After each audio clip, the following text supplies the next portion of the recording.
New Year. Happy New Year. Cheers. Happy New Year. Let's just We omit are the That was the back. most unenthusiastic Happy New Year. I mean, is it? I mean, happy? just the notion of happy, every time I had to say Happy New Year or somebody said Happy New Year to me, Yeah. I like, Didn't feel right. what does that mean? Happy. Am I happy? Are you happy? Are we all collectively happy? I don't know, man. I'm not happy. I guess it depends on how you look at it, right? We're Yeah. COVID free. You know, we have a roof over our heads. You know, our families hopefully are COVID free. Everyone's healthy. So I guess on a baseline level, we're happy. But So Happy New Year just sounds so jovial. And who the fuck is jovial these days? I'm just going to omit the happy part and just start telling people New Year. Just New Year. Yeah, exactly. New Year. New Year, guys. Yankee New Year. Yeah. New Year. Oh, Yeah. Do you think people missed us the last 2 weeks? I think not. I don't know. I don't like to make those kind of assumptions. They No? did. We got a lot of people in the chat saying, "Oh, Chris. Oh yeah, Chris is running late. He'll be on. He got caught in a snowstorm, so he said he'll be, I don't know what, 15 minutes late or something." Chris didn't get caught in a snowstorm. He got caught in a janky snowstorm. And A janky word of the It's day. quite different. It's a regular snowstorm versus a janky snowstorm. Yeah. Sometimes Chris gets caught in a janky social media snowstorm. Is this considered a janky year then? Last year was pretty fucking janky. Yeah. It's starting off that way. I mean, dude, we're only I 7 wonder days what in. percentage of our global audience even knows what janky means. I mean, I didn't know what janky meant up until about 15 minutes ago. What does it mean, Ali? There You you don't know go. that, Matt? Janky? Matt, aka global audience. Participate.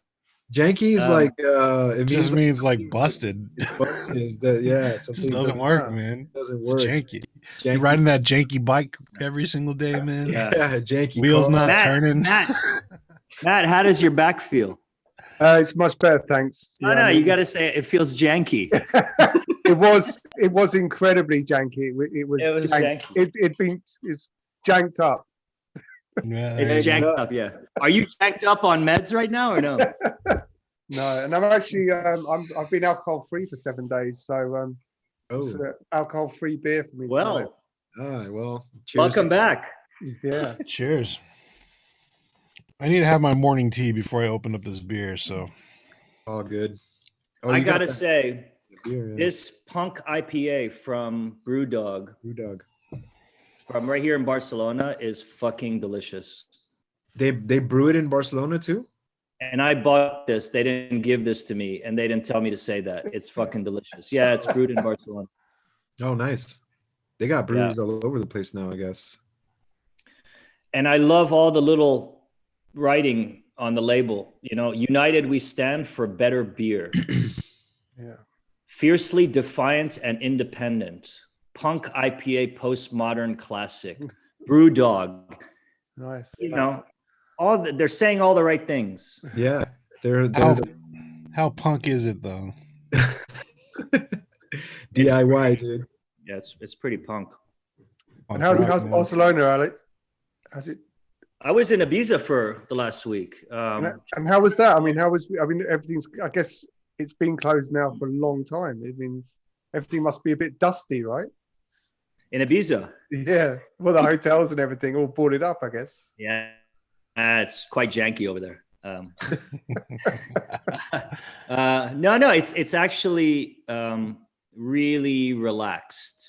It's obviously there's nothing really going on. I mean, there's people having parties in their villas and things like that, but it was quite relaxing. I mean, I spent a week with a good friend of mine who moved there from Barcelona. He like sold his business to his business partner, and rented his apartment out and decided just to start a new chapter in his life, you know, and live out there surrounded by all that like open space and nature.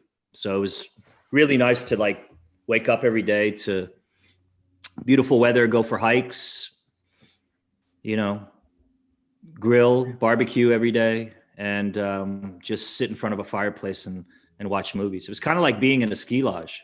Nice. You know, because it would get quite cold when the sun went down, and we would just make a fire and watch movies.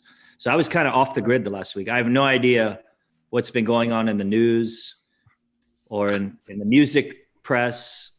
And I got back into town and yesterday, and then we had this janky thing that happened in Washington, D.C. Your hood. That's your hood. Which has launched my hood. Yeah, I live about 10 minutes from the Capitol building. But you got to admit, it's launched some of the most priceless memes I've ever seen. Oh, yeah. Yeah. So many just coming out nonstop. And like, it was like live.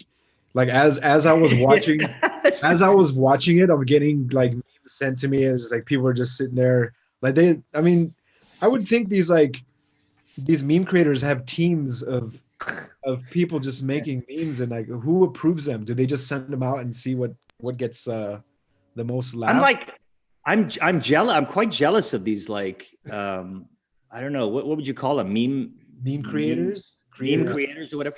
Yeah, like they are so tuned and dialed in to the prospect of a meme that everything they watch or read could be a potential meme. So that's how they view the world, through that lens. Yeah. I never think like when something happens, I never think like of a meme. Like it doesn't pop into my head like, oh, fuck, this would be a hilarious meme.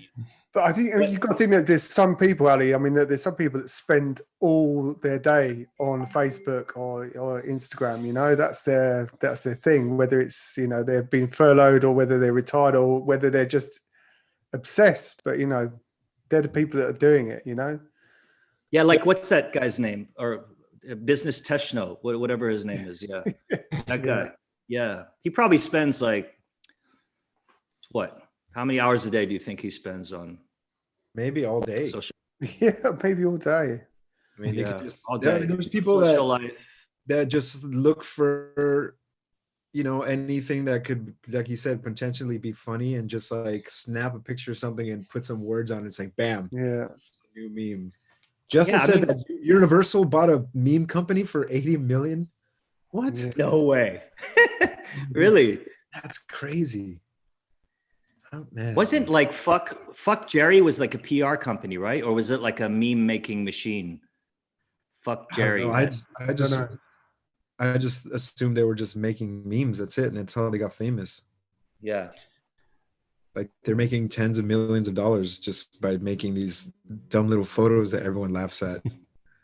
But man, there have been so many. I'm in the wrong fucking business, man.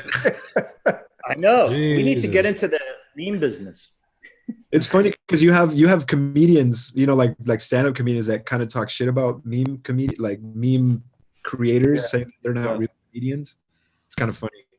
wow. I don't know. I mean, I remember hearing that at some point. What was the funniest one that you guys saw? The Jamiroquai one was Yeah. Emergency on Planet Earth, and then there was one that kind of broke down that one dude's who was wearing that crazy outfit. Oh yeah, the steal his look. Yes. That was a good one. How many of you got these new truncate glasses? Oh wow. Represent. Oh shit. Nice.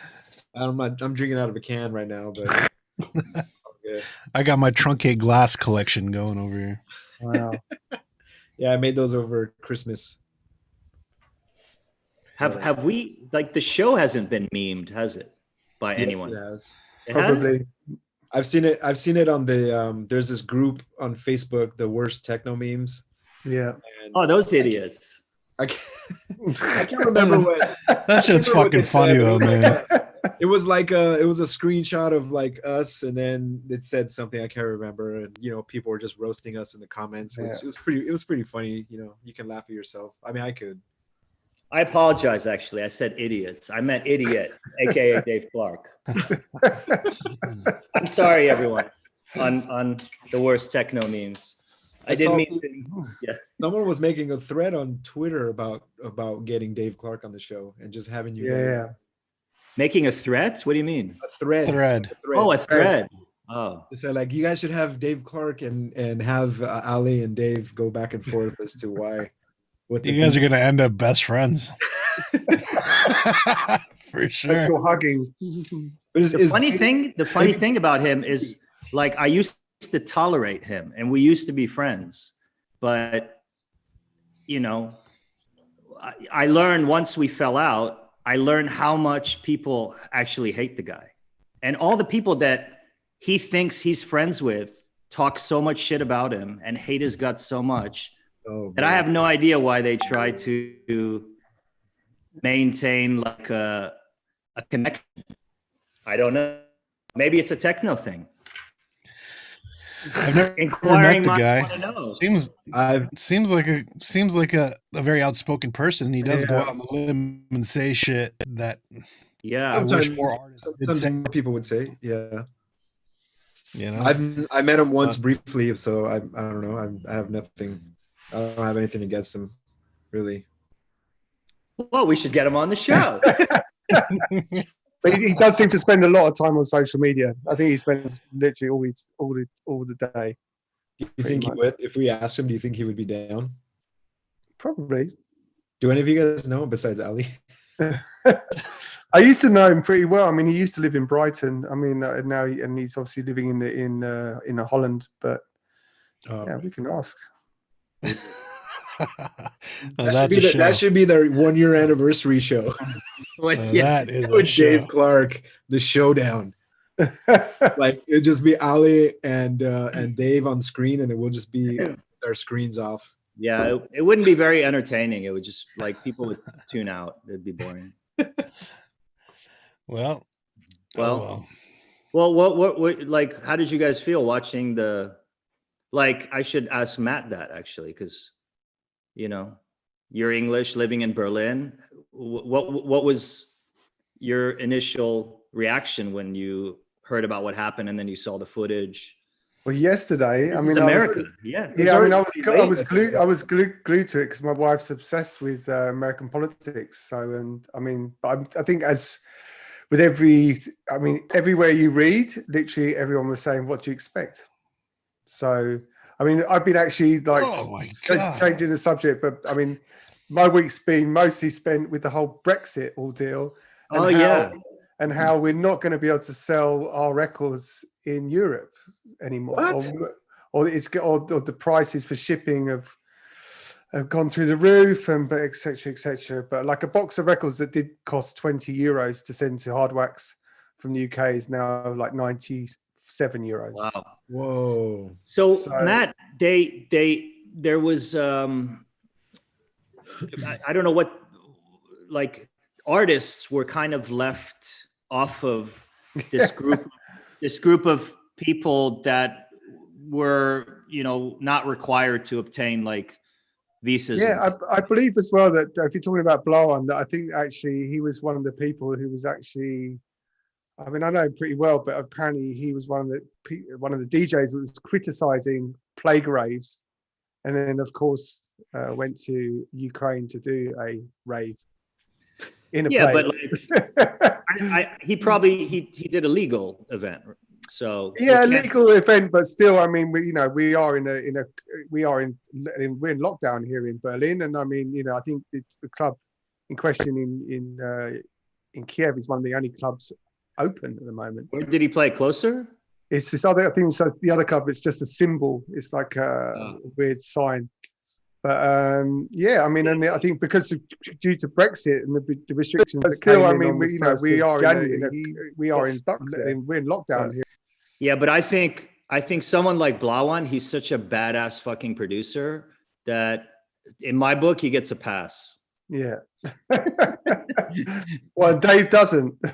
Dave is like a 3-hit wonder. Wow.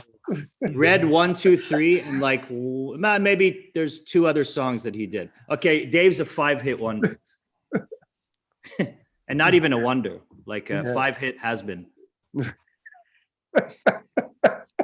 I think Blawan is a fucking genius producer. Yeah, but I mean, I think it was maybe a little bit short-sighted. Maybe it's the agent's fault, with him going there. But I think everybody kind of knows what they're stepping into these days. Yeah, no, this is the thing. I spoke about it with friends and colleagues, and all of us agreed that we'd take the gig. And I think this is one of the things that if you do put yourself out there and you you're doing gigs or you accept an offer now, then maybe you are open to criticism, but at least Definitely. I don't know, go and do it. Just get on with it. Does he live in Berlin or in the UK? He lives in Berlin, but I've no understanding of his residency or Is he still stuck over there? Is he still I think it's one of those things. It was on the internet for one day, and now it's, of course, with everything else, it's been forgotten. So maybe he's still there. Maybe he can jump on and tell us. I still feel like I'm the only person here who wouldn't take the gig, though. I mean, right. I've been offered gigs, and I don't even want to risk my own fucking life to go out and play shows right now. Yeah, maybe you know what? Kiev is worth it. Yeah, I would kill you stuck in Kiev. Possibly, but I don't know. I think I have too much. I think I have too much to lose to put. Yeah, I mean, you're a family man, dude. So. I'm a family man, and I'm also high risk. I mean, yeah. So I'm not necessarily the healthiest person on this panel. That's for sure. I mean, it seems like a lot of the music industry from Berlin are now working at vaccination centers, which seems to be the new thing. I know some guys from Berghain are working there. My wife's actually starts on Monday. What are they doing? She's working at the vaccination center. One of them is at Tegel. So there's a lot of people getting jobs. Like Daniel Wang's there. There's loads of people we know. Oh, wow. So, which is good. Yeah, I mean, if you're going to get a job like that, that's good. You're helping people out and stuff. Yeah. Is it a paid job or is it like it's really super well paid? But I mean, it's of course it's for I think until they're saying it will run to April. But I mean, in the UK, they're saying to only vaccinate the over 60-year-olds is going to take a year. Wow. Well, so and I think in Germany what does that mean for the rest of us? Yeah.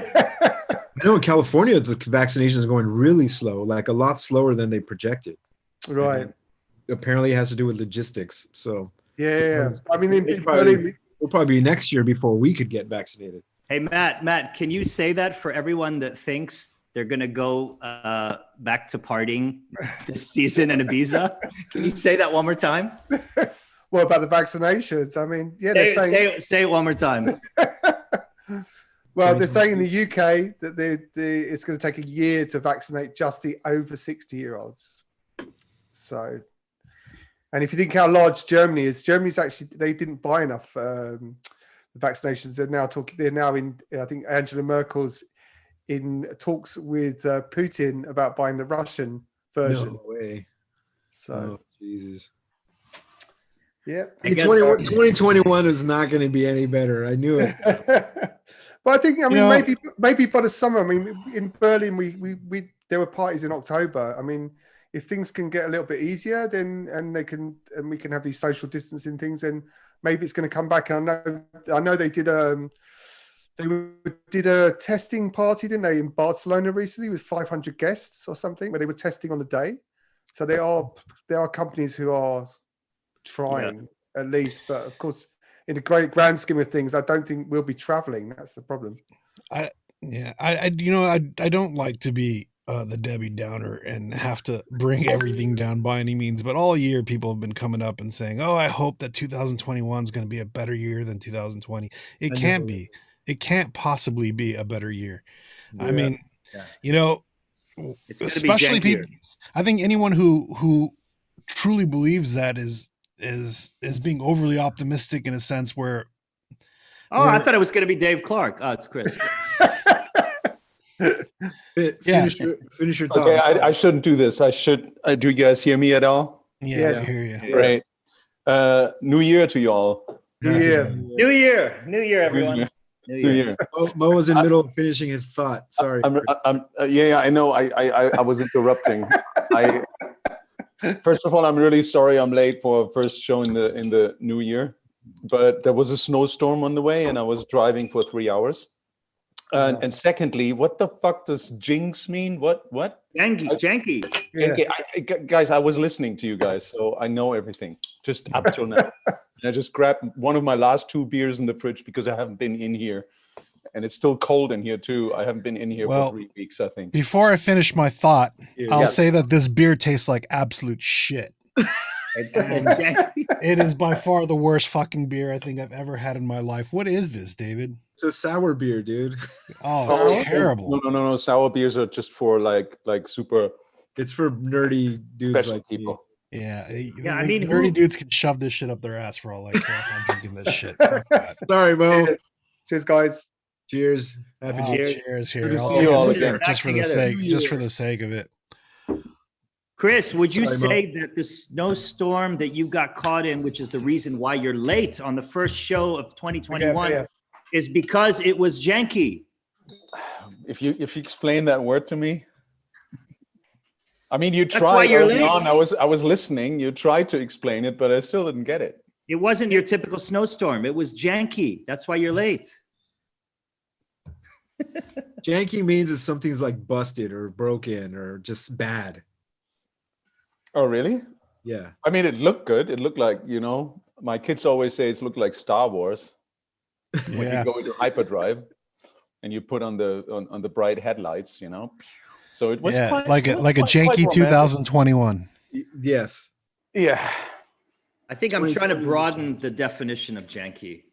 And you're really proud that you learned that word like 2 minutes ago, right? Yeah, exactly.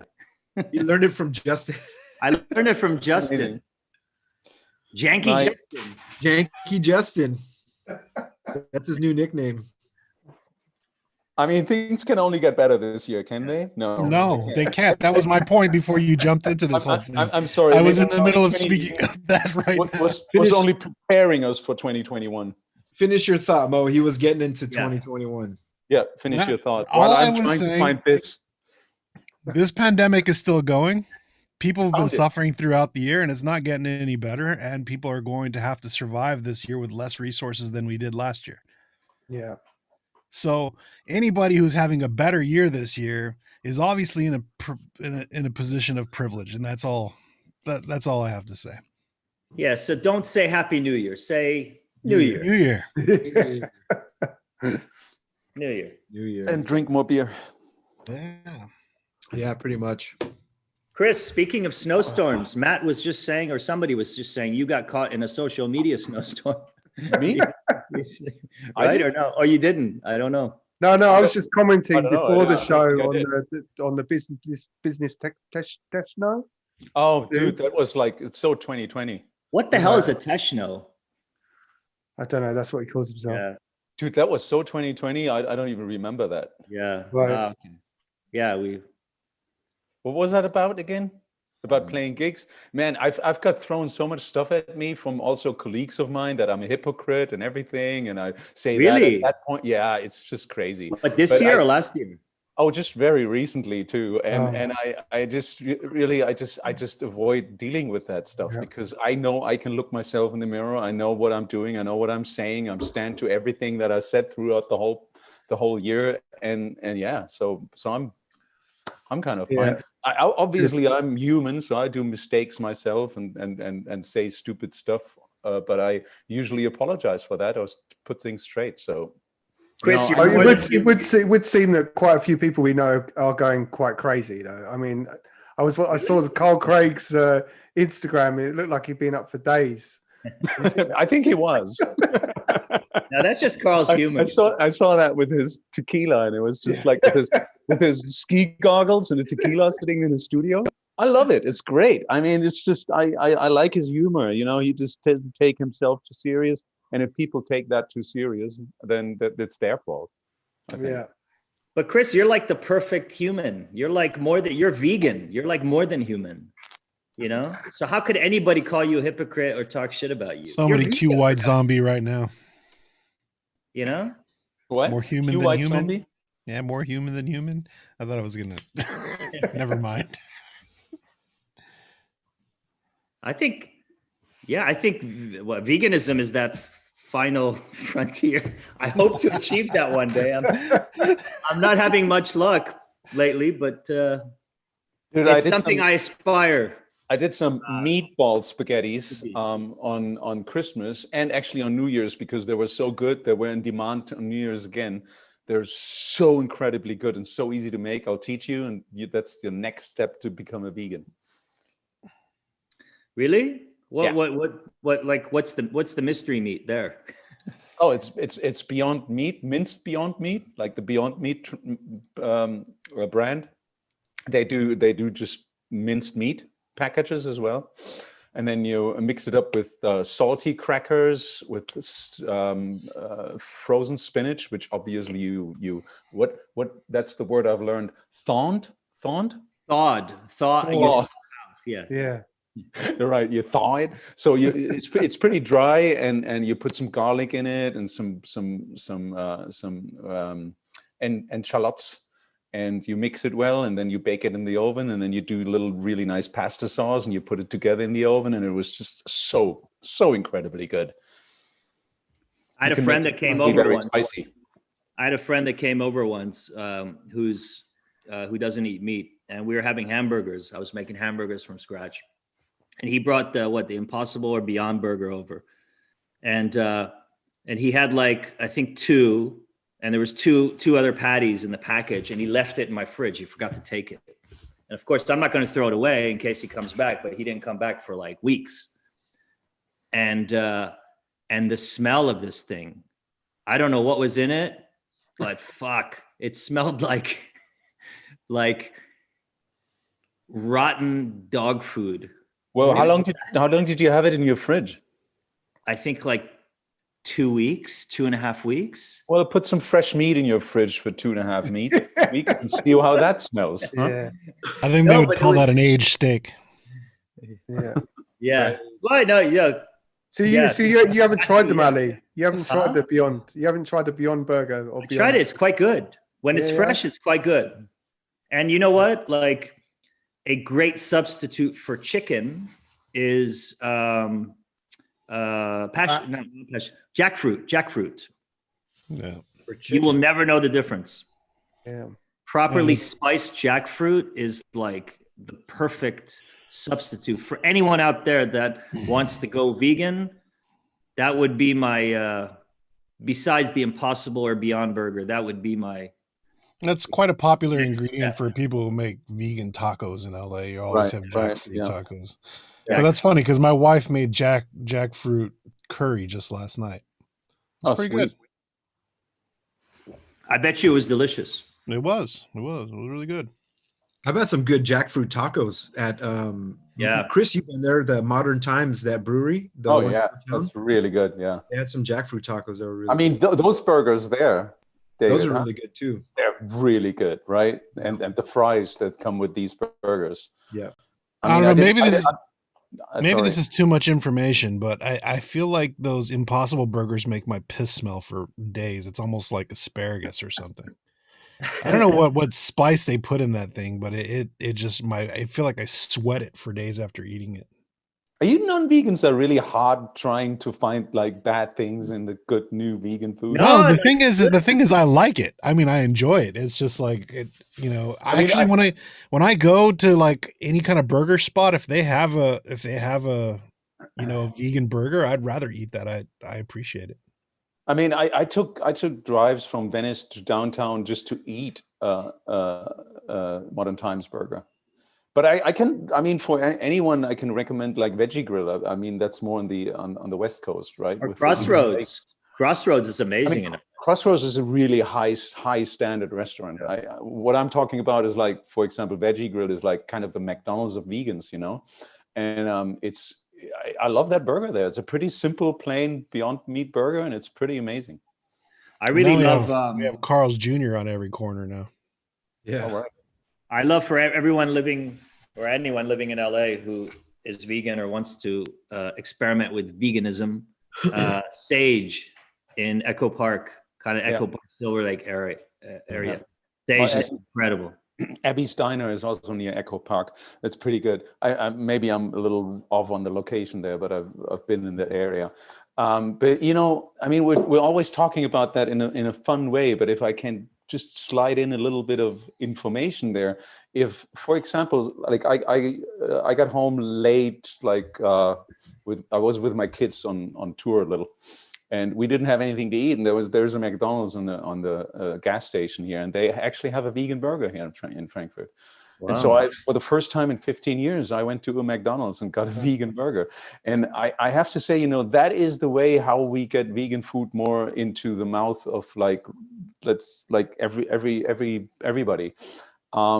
And it will just extremely help our planet. That's the point. It's just like the factory farming, especially the meat that is being sold at fast food restaurants, is killing our planet more than like all the transportation combined. Like it's insane how destructive the factory farming on this planet is. Meat and dairy.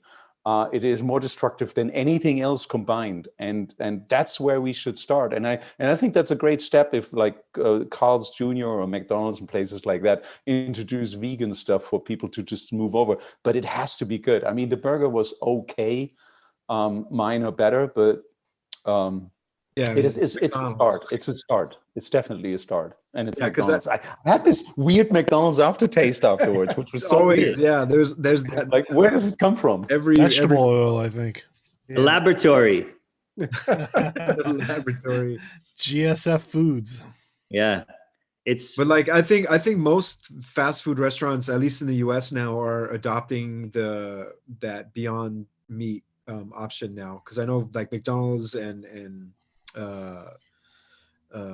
Carl's Jr., I think Jack in the Box.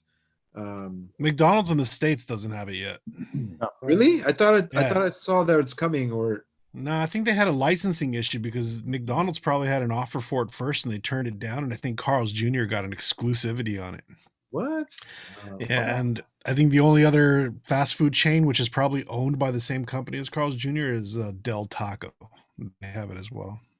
I could have sworn I saw more fast food places offering or starting. Like even Burger King has the Whopper, the Beyond. They do? I think they do the Impossible Burger. That's a different company. What's the difference between? Is it just the name of the company? No, it's a different company and it's a different recipe. Oh, okay. Of the false meat. Which one's jankier for you, Chris?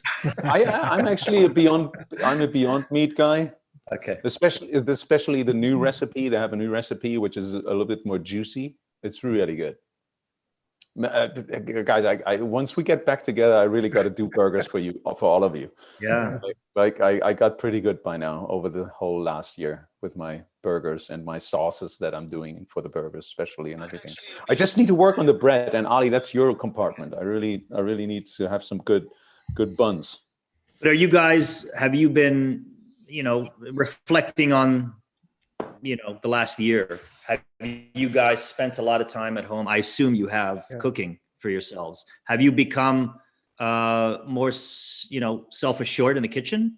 Mm-hmm. I know I have. Yeah? Yeah. I mean, I'm not doing gourmet stuff, but compared to when I was normally traveling, I'm definitely know my way around the kitchen a lot more and can whip something up just by, whatever I have left. If I don't need to go to the market, I can look at something. Okay, I can make something with this. So like I could never do that before. Yeah.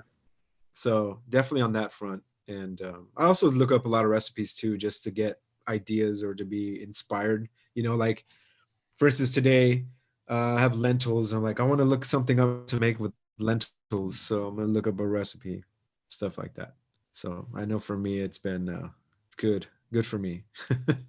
Yeah, it's so easy. Like when you have the right ingredient or your favorite ingredient, just to do a Google search and find thousands of recipes. And I think the similarities to making music and cooking is immense. It's great. Same thing. Yeah. Yeah. It's so much fun. I was a pretty decent cook before, but obviously I did cook way more. And I got pretty good at cheesecakes. Oh, yeah, we saw the photos. Quite good. I did another one for Christmas here, and everybody was happy. How is everyone? We haven't talked since before Christmas, right? No, it's good to see y'all. And I haven't talked all year. And I think we haven't talked all year. No, we should do a little recap. We haven't spoken in the last 3 weeks. Hello, everyone, back. We're at show number what? 38? 38. Everybody was watching. Thank you for checking back in. We're still here. You think people are still entertained by us? I don't know. Are they happy that we're back? Or anybody still watching? We gotta ask Janky Juice Justin afterwards. Janky Juice. The YouTube. Oh, wait a minute. Justin, are you there? We should bring Justin in. We should get Justin in. Justin, come in for a second, just for 5 minutes or so, because people really need to find out who we're talking about all the time. Because in the past, let's say, at least last half year, he took over a major role in this program. Poor Justin, he's probably outside getting high right now, man. He's like, oh shit, what am I gonna do? I need some Visine. What the hell? And we assume he's always watching the show while we're doing it, like a producer. Yeah, he's not watching. And now he's sitting outside, like these guys talk there. So Justin, are you there anywhere? I'm sure he'll jump on. If Justin, can you jump on for a second and tell us how you see this show and how we've evolved? There he is. There he is. Oh. There he is. The Janky Juice is coming up. Janky Juice. Justin! What's up, guys? Justin's gonna wish he never told that word to Ali.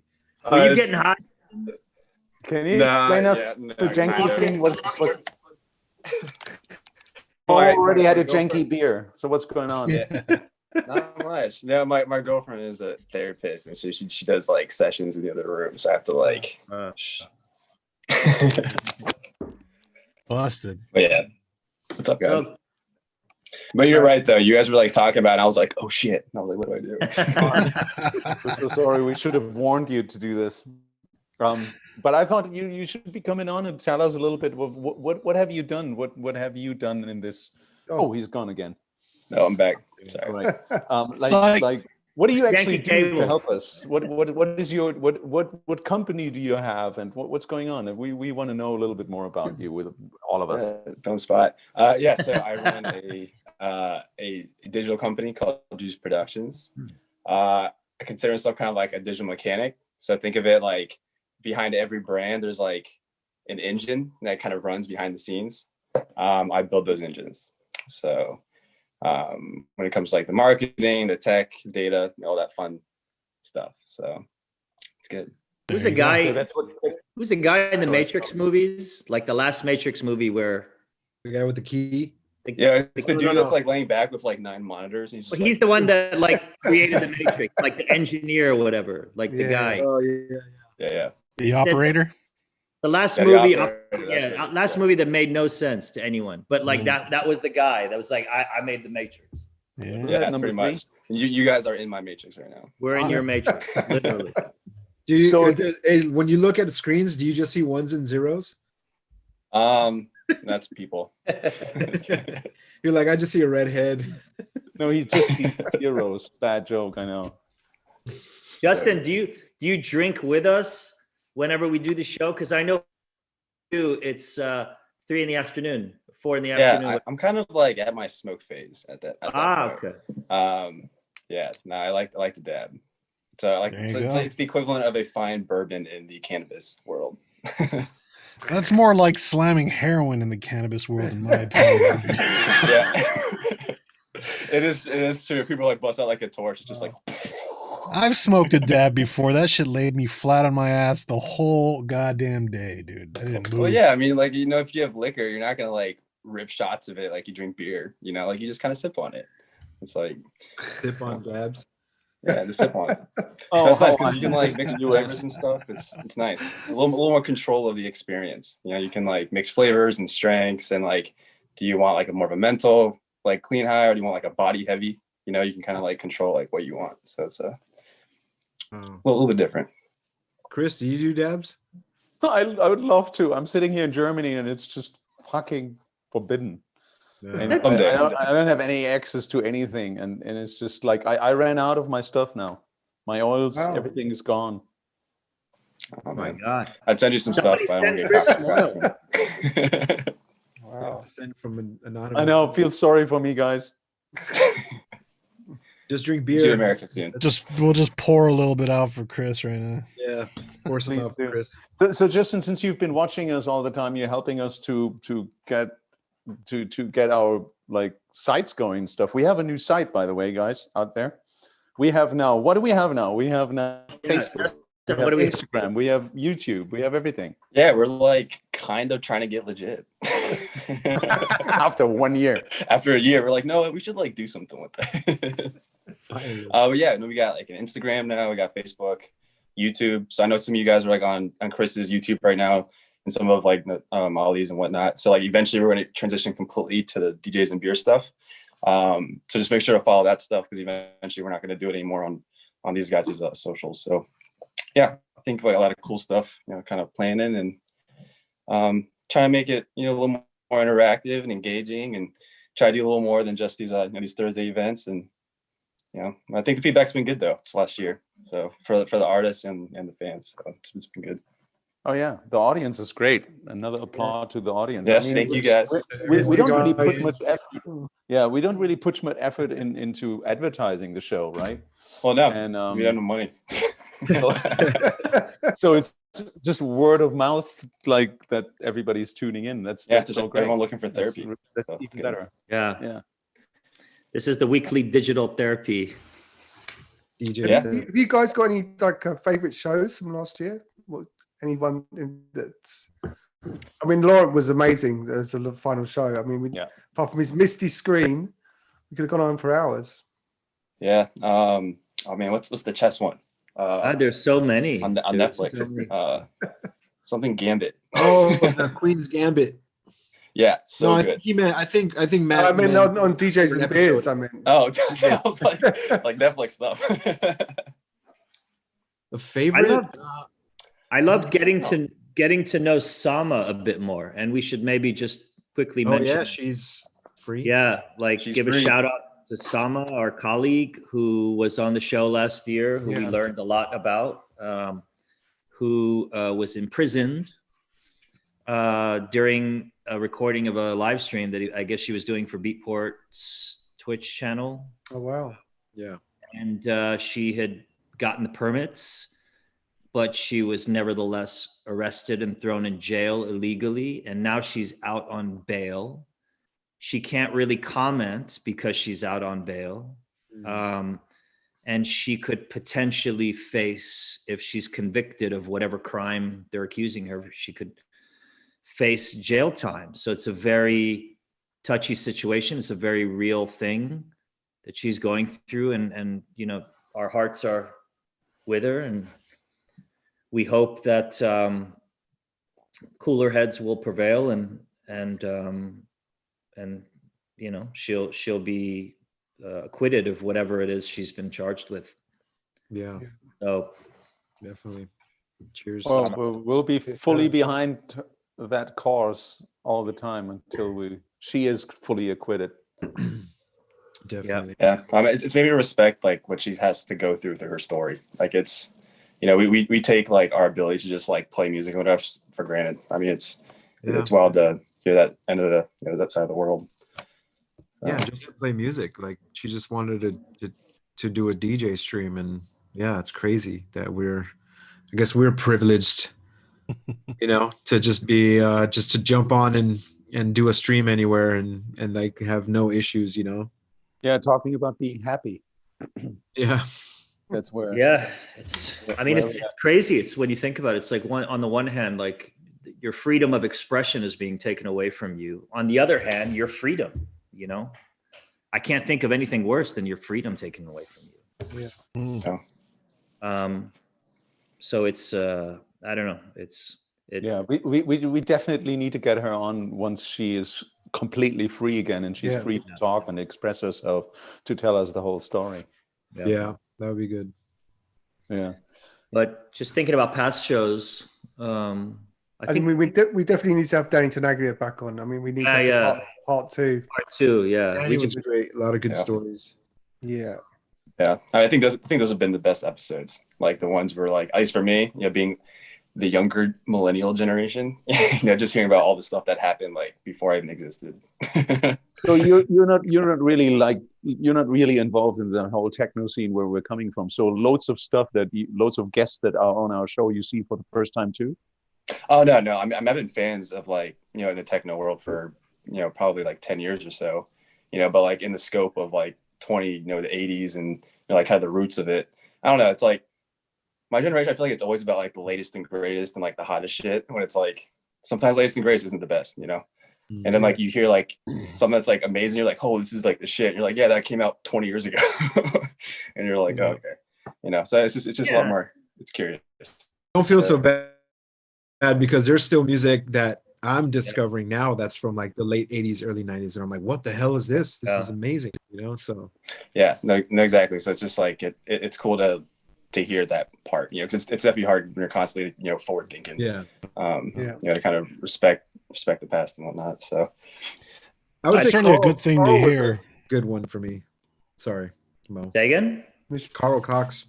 Oh yeah, it was a fun. I just admired his energy after being a DJ for so long. I was like, damn, man, this guy, I don't know, just made me feel like inspired.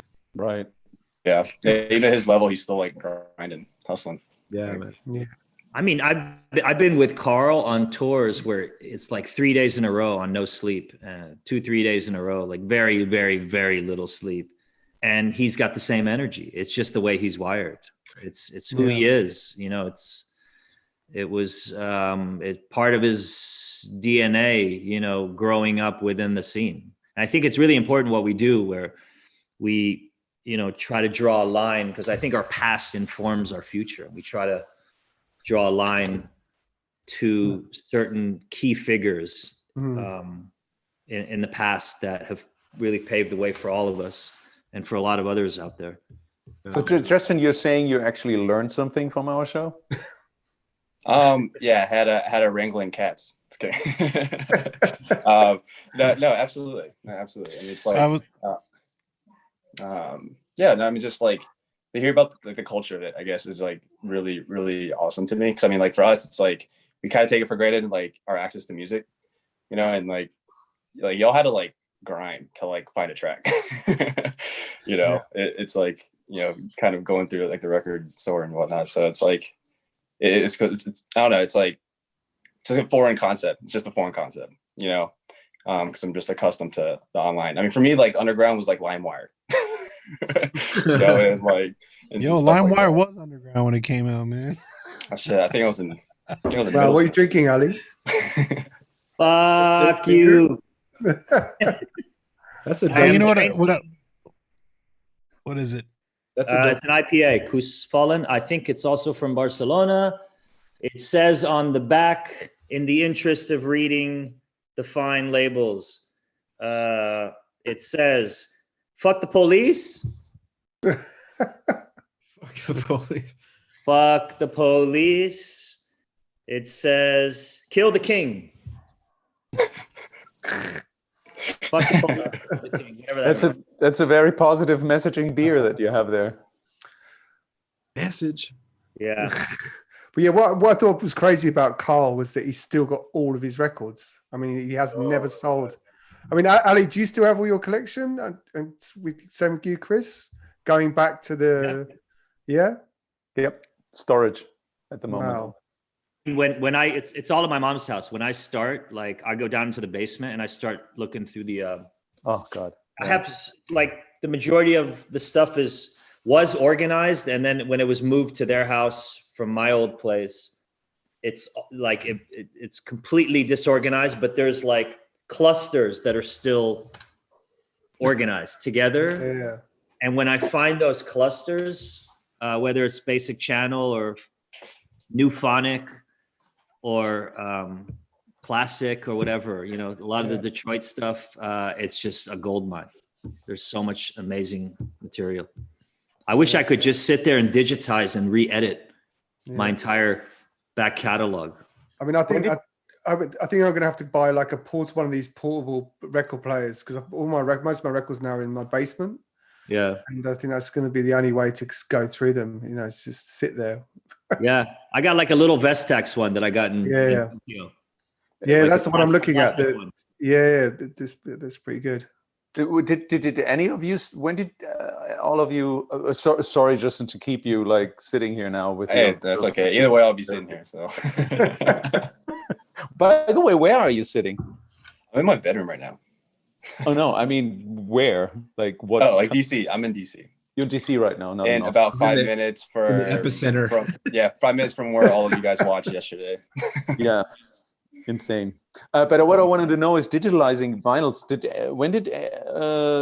Did some of you, like when I started playing digital, which was around 2000, what was it, 1, 2, I guess, when the Final Sketch came out, I started digitalizing my vinyls. Did you guys do the same thing at some point? Yep.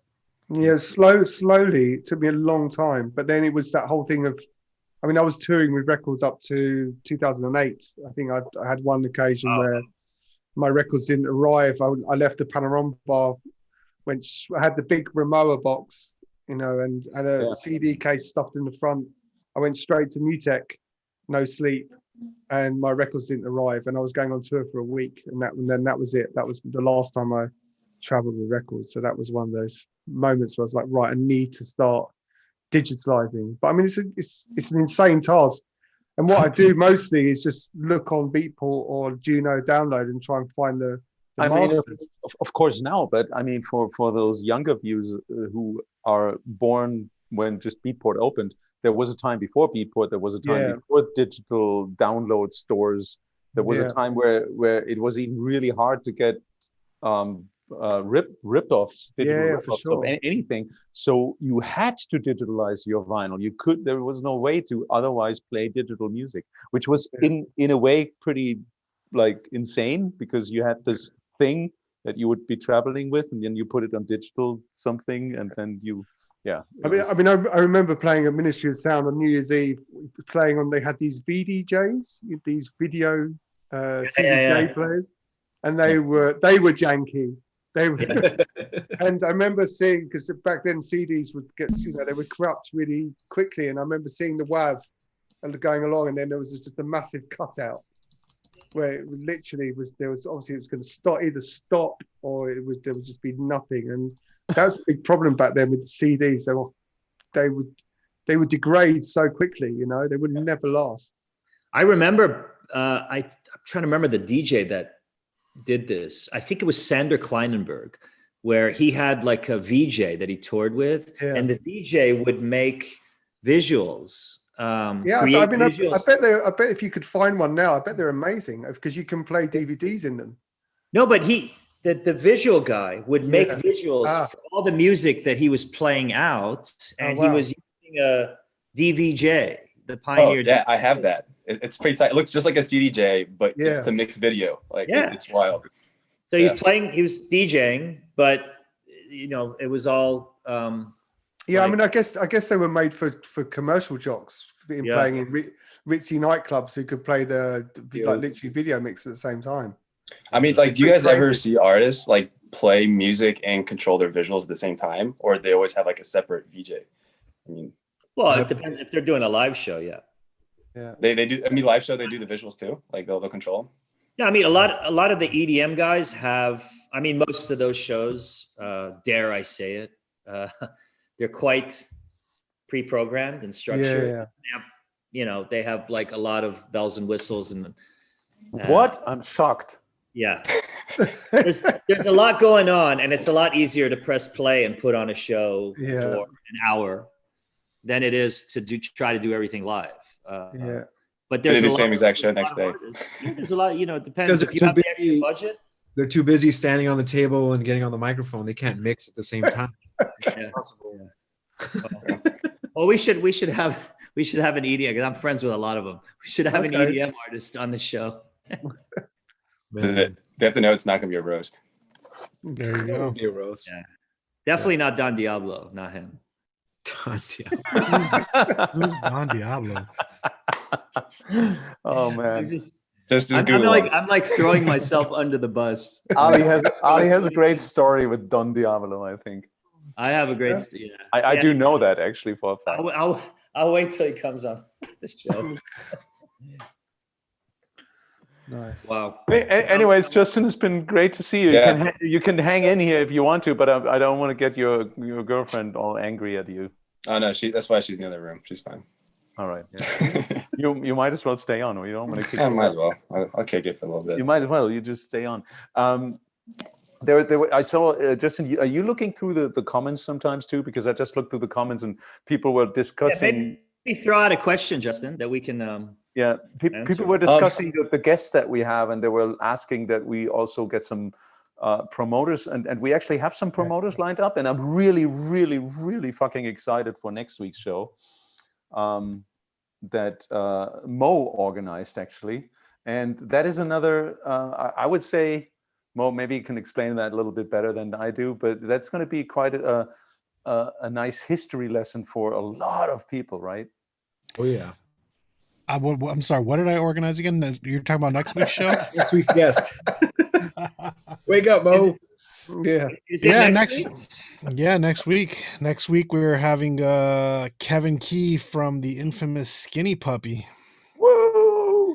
He'll be joining us on the show. For any industrial music enthusiasts out there, I don't think there's been a more influential band who has been at the root of this for as long as he has. Well, as him and Ogre and the whole crew. So it's pretty incredible to have him.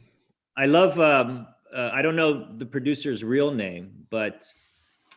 It was Kevin Key, right? Kevin Key, Kevin Key, and Nivek Ogre. What a name! Nivek Ogre was the producer. I fucking always loved that name. It sounded like a band member from. Remember that crazy group? I think they're still around. Gwar, Gwar, Gwar. Yeah. Well, I mean, when it comes to stage theatrics, I think Ogre takes the lead. I mean, Skinny Puppy's stage presence and what they do live on stage and the show that they put on has influenced pretty much everyone in a lot of ways. I mean, if you look back to their early live shows from 83, 84, what they were doing was shocking, absolutely shocking. And I mean, you could see it clearly when you watch videos of 9 Inch Nails and even, all these kind of modern industrial bands that are doing stuff. You can physically see the inspiration of what Skinny Puppy played in the role of what they do live. So I think Marilyn Manson borrowed firmly from the blueprint of Skinny Puppy. Yeah, him amongst many. So, I mean, they've influenced people both, not even just as a visual show, which is unbelievable, but sonically with their music as well. And so I think, how did we have the honor that this is our guest? Like, how did you pull this off? Are you friends?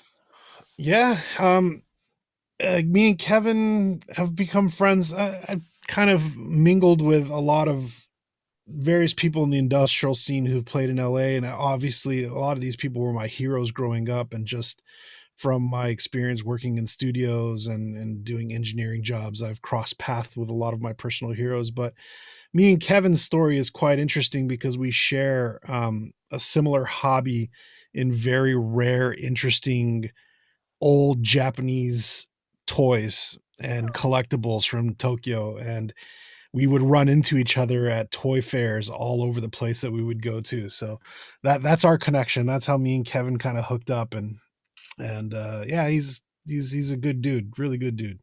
Well, make sure, Mo, for next week's show that you draw attention to your most prized Japanese toy.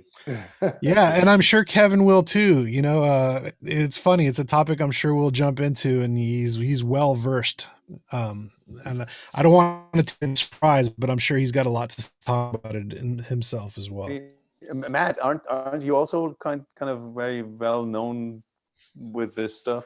Yeah, I mean, I used to collect a lot of toys, and I mean, I went through phases of buying like 60s like squeaky toys to all kinds of stuff. Once you get into it, but with the kids, I mean, I started to sell them, and I mean, I was lucky enough, like 10 years ago, 12 years ago, to buy 2 Cause figures, the 4-foot Cause toy, not toys, they're like statues, but actually I sold them. So, and I'm just about to sell pretty much the rest of them. So, yeah, I mean, the kids just pick them up and they just. Oh, I say, do they want to play with them? And you're like, no. Yeah. So, yeah. But I mean, it's good. I think the great thing about the internet now is that I'm quite pleased just by flicking through Instagram and seeing stuff. I think it's the same with a lot of things. I think the actual ownership and sort of holding something or owning, especially with things like toys or stuff like that, or objects. Maybe, I don't really need, because you could be, years ago, you couldn't find them unless you went to Japan. You'd never see them. You would never even see this stuff. But now with the internet, you can see everything. It's funny because Matt, also when my son was born, obviously having things on display wasn't as much of an option. So a lot of stuff went back into catalog and into boxes, and even sold quite a few things over the period. It's hard to collect under those circumstances. But as a matter of fact, Smithsonian Magazine did an interview with me about my collection recently, and it was about collectors in general during the pandemic. So Kevin's got an incredible collection of a lot of stuff, and I know he's traveled well over the world to get a lot of his things, and I'm kind of in a similar vein. So that's the story behind that. Yeah. I mean, has the value of the items like gone up since like more people are collecting them now? Like, if you invest in the right stuff, and I think that's what makes a good collector. Yeah. Knowing how to pick out the gems and knowing that I mean, it's not always about money and value. If you truly love something and you're passionate about it, then that's what it is. And for me, a lot of the stuff that I'm into is kind of more of like a little bit more in the designer toy realm and kind of the art realm. So they're one-off by graffiti artists or individual artists who do a limited run of stuff, and they usually have like a lottery, and people who win the lottery get the opportunity to buy it. So the stuff is incredibly rare. It's like collecting art at the end of the day. Yeah. Playable art. Yeah. Wow. So anyone who wants to learn something about Japanese collectible toys, tune in next week. By the way, we have a guy from Skinny Puppy on. Is he like into the kaiju stuff and all that, the toys? Yeah, and he's actually producing his own stuff too. So he's over in Tokyo quite a bit, pulling vinyl and actually doing paints and stuff like that. So that's his world, is kind of the kaiju safubi Japanese toy world. How much does he know about the DJ scene and the techno scene and all that? To be honest, I can't really say. I did I did an interview with him recently, and he interviewed me on one of his shows, and he was talking about his experience briefly of raves in the early 90s, that they kind of ran into stuff. But I jotted down my notes for next week. That's something that I kind of would like to dive deeper into and find out. Yeah, being that, like, I mean, for me, Skinny Puppy is a massive influence. And I'm curious if he had, he was dialed into the early, like, for sure, the early EBM scene, maybe even the kind of RNS material that was out and about at the time, that was quite aggressive sounding. But I guess it's a nod to how varied our guests will be this year. Yeah. I'm not like, I know of Skinny Puppy, I know some of their music, but like, would Skinny Puppy be a band that would be booked at like a techno show, and would they do that, or are they too big? I don't think maybe back in the days play over well off. Maybe back in the days. No. Well, I mean, back in the days, possibly. Like, I mean, when Psychic TV was getting booked at raves, I think maybe that might have made a good crossover at some point. But yeah, that's what I mean, Skinny Puppy's music is rather eclectic and experimental in its own right, so it's pretty out there. Okay. Yeah. Is it like electronica at all, or is it like really just it's fully electronic? Yeah. It's fully electronic music. That's cool. It's industrial music, in whatever that means. Yeah, I got to peep them, because at first I thought you guys were talking about this band called Snarky Puppy, which is like a super funky like jam. That's the Skinny Puppy cover band. Skipping from Skinny Puppy, I was about to say that, total rip off. Skinny Puppy cover band, Snarky Puppy. Snarky Puppy. I mean, it's even possible that Skinny Puppy is not a standard name amongst many of our techno followers, but I think most of the people who are techno lovers out there who watch this show would be absolutely surprised how much Skinny Puppy has influenced all the producers they love over the years. Yeah. And I believe, if I remember correctly, and we can ask him next week, but there was, you know, some heavy, obviously there was a lot of imagery in the live shows. What was projected on the video screens and the makeup and effects and stuff like that. But there was a huge message behind it all too. Like he was very pro, I'm sure he's a vegan. He's got to be a vegan. He was very pro animal rights and like a staunch defender of animal rights. And yeah, I'm pretty sure he's been vegan for a very long time. Yeah. I mean, Ogre used to go on stage and do incredibly shocking theatrics with using animals on stage and doing kind of sacrificial kind of things on stage that would be kind of a protest against animal cruelty and things like that. Exactly. Yeah. Yeah. I'm sure they're good friends with Morrissey, right? Yeah. I wouldn't doubt it. Hey, Mo, I could be completely wrong. Is one of the guys from Skinny Puppy the guy that has the winery in Arizona? No, you're thinking about Maynard James Keenan from Tool. Okay, sorry. Tool. Yeah, Maynard's another artist that I worked with. I produced a track for his he has another band outside of Tool called Pussifer.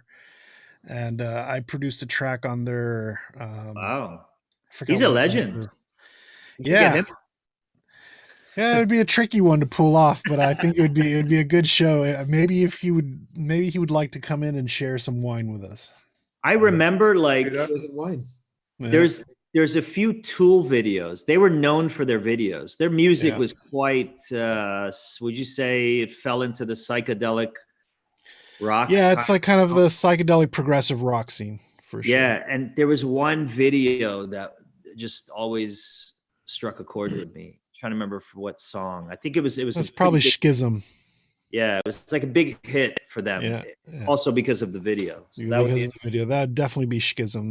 That was one of that video was pretty infamous for, it's kind of a stop motion video thing that they did. Yeah. Mo, I feel like low key you've worked with like a lot of really interesting people. I have, and dude, sometimes people are like, who are the most interesting people you work with? And sometimes it just slips my mind. And then later on after the interview or after someone's asked me, I was like, oh, I should have said this person because I completely forgot. But yeah, flip out Little Black Book. Yeah, it's just a matter of circumstances, man. And a lot of people in the rock scene too. Like I work with Jonathan Davis from Korn quite a bit as well. He was into techno, I remember.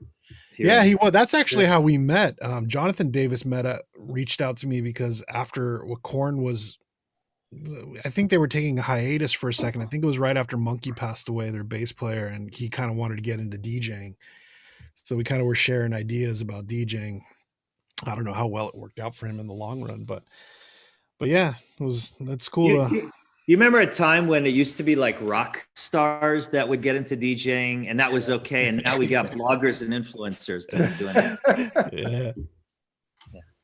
Yeah. Mo, could we get him on? Who? Jonathan? Yeah. I haven't spoken to Jonathan Davis in probably 10 years and I don't even have his current phone number. I'm really looking forward to next week's show. I really like when we venture out of a little bit our techno realm. When we had Douglas McCarthy on, it was great. It was fun, and I think it's fun for the people too. So maybe, absolutely. Maybe I think the people just want to hear techno. I just want to hear techno. I don't know what y'all are saying, but I don't understand it, but I just want to hear some techno. So if y'all can play some techno, I'm gonna tune in. The people, you guys agree to that guy? The people want Dave Clark. Yeah, you guys have like hyped up this like future episode so much. Showdown, especially for you. We get Dave Clark on and Don Diablo as a double guest, and like Don Diablo. Oh my god, that'd be killer. Gonna be I already have the text. I already have the promo text written in my head, like the 5-hit wonder, Dave Clark. I think it should just be the two of them, like nobody else. In a 30+ year career, the legendary producer. All right. Shall we mention some more guests that we have on? Like the week after, there's going to be Gustavo, who the founder and main guy behind Neopop in Portugal. So we have a promoter on, guys. who tells us to promote. We're also going to have Chuck and Jason from Paxahau, who do the Movement Festival in Detroit. That's going to be definitely a fun show. We've got Frankie Bones and Joey Beltram. Do we lock in Robert Hood? We're probably going to get Robert Hood. Hopefully Octave 1. God, there's so many.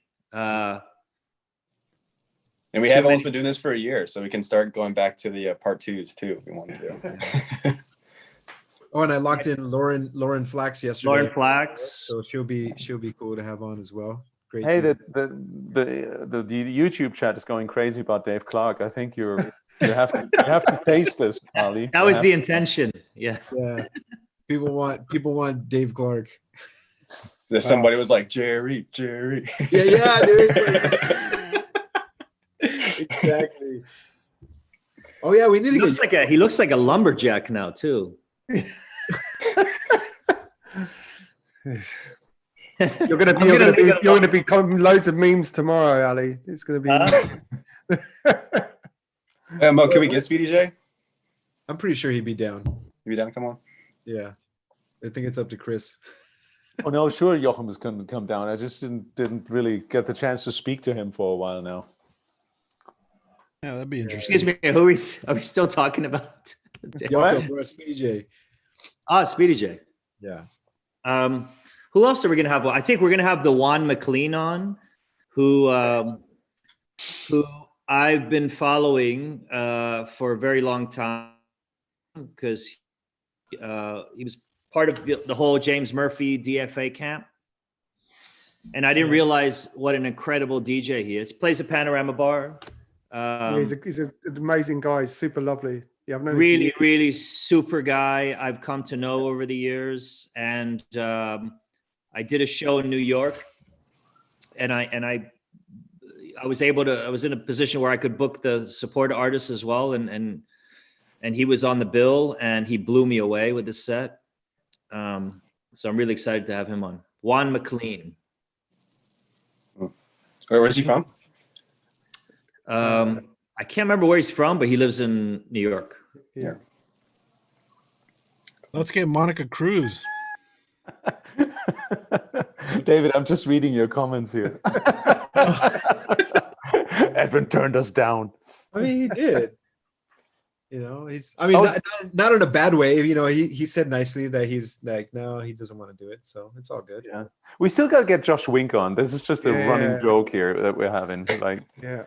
We'll write to Josh. Josh, the reason he canceled last time because he threw out his back. Exactly. And he just never rescheduled. So I don't know. Maybe he's probably just not into it. Who, Josh Wink? Yeah. That was almost a year ago. Not into it. Come on, Josh. I don't know. The times I've texted him like, "Hey, what's up?" He would not respond to it. So I just stopped. I was like, "Okay." He knows. It's like, all right, he's not down. Initially, he was.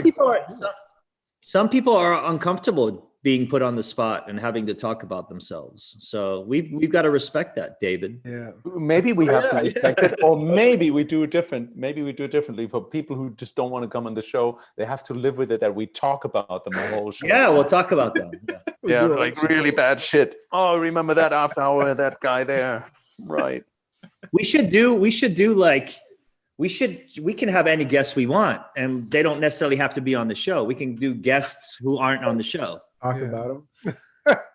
Like we can have Dave Clark, and we can just spend 2 hours talking shit about Dave Clark. And he doesn't have to be on the show. No, you would spend 2 hours. I don't really. I'll get my popcorn. I got no beef with Dave Clark. Yeah, I don't know him. I just know like he was for me influential as a DJ. Yeah, blah blah blah. Watching him DJ back in the day. I don't know. He Boring. He was dope. Hey, I saw Dave Clark play in Detroit in 2001 at the Underground stage, and he blew my mind. Yeah. That was the only time I ever saw him play live. And I loved his kick drums back in the 90s. Yeah. Influence your kick drum? Chris, did it influence your kick drum? What? I didn't acoustically hear that. My amazing sound system. I'm sorry, by the way, with my sound system, I left my microphone. What's the etiquette with having a Christmas tree up, Chris? Is it still okay in Germany? I literally was only here in this apartment on Christmas Eve, and that's why the Christmas tree is standing there. So I just got back, and it's still there. Okay. Surprise, surprise! Nobody was here to take it down. Since we haven't spoken for a few weeks now, how was everyone's Christmas? Mine was very, very boozy. It was very boozy, but I think very horizontal, and I think that's why I put my back out. I'll say boozy or bougie? Boozy. Boozy. Did you guys have a Merry Christmas? Like you had a Happy New Year, or? Well, I mean, if you've got kids, it is Christmas, but yeah. It was merry, but I mean, it's all just for the children. It's just for the kids because it's all about them and they love it. But I think, for everyone else, it's whatever.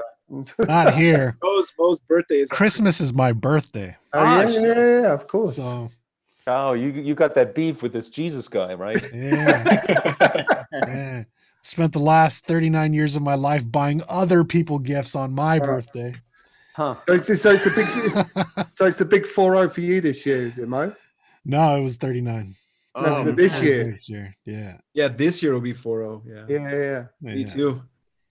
No, wow. I mean, it was Christmas this year was just me, my wife, and my son. Which my son, of course, he had a blast. He got to open up his gifts, but a part of me probably was more nostalgic, wishing that he was surrounded by more family and around more people. Yeah.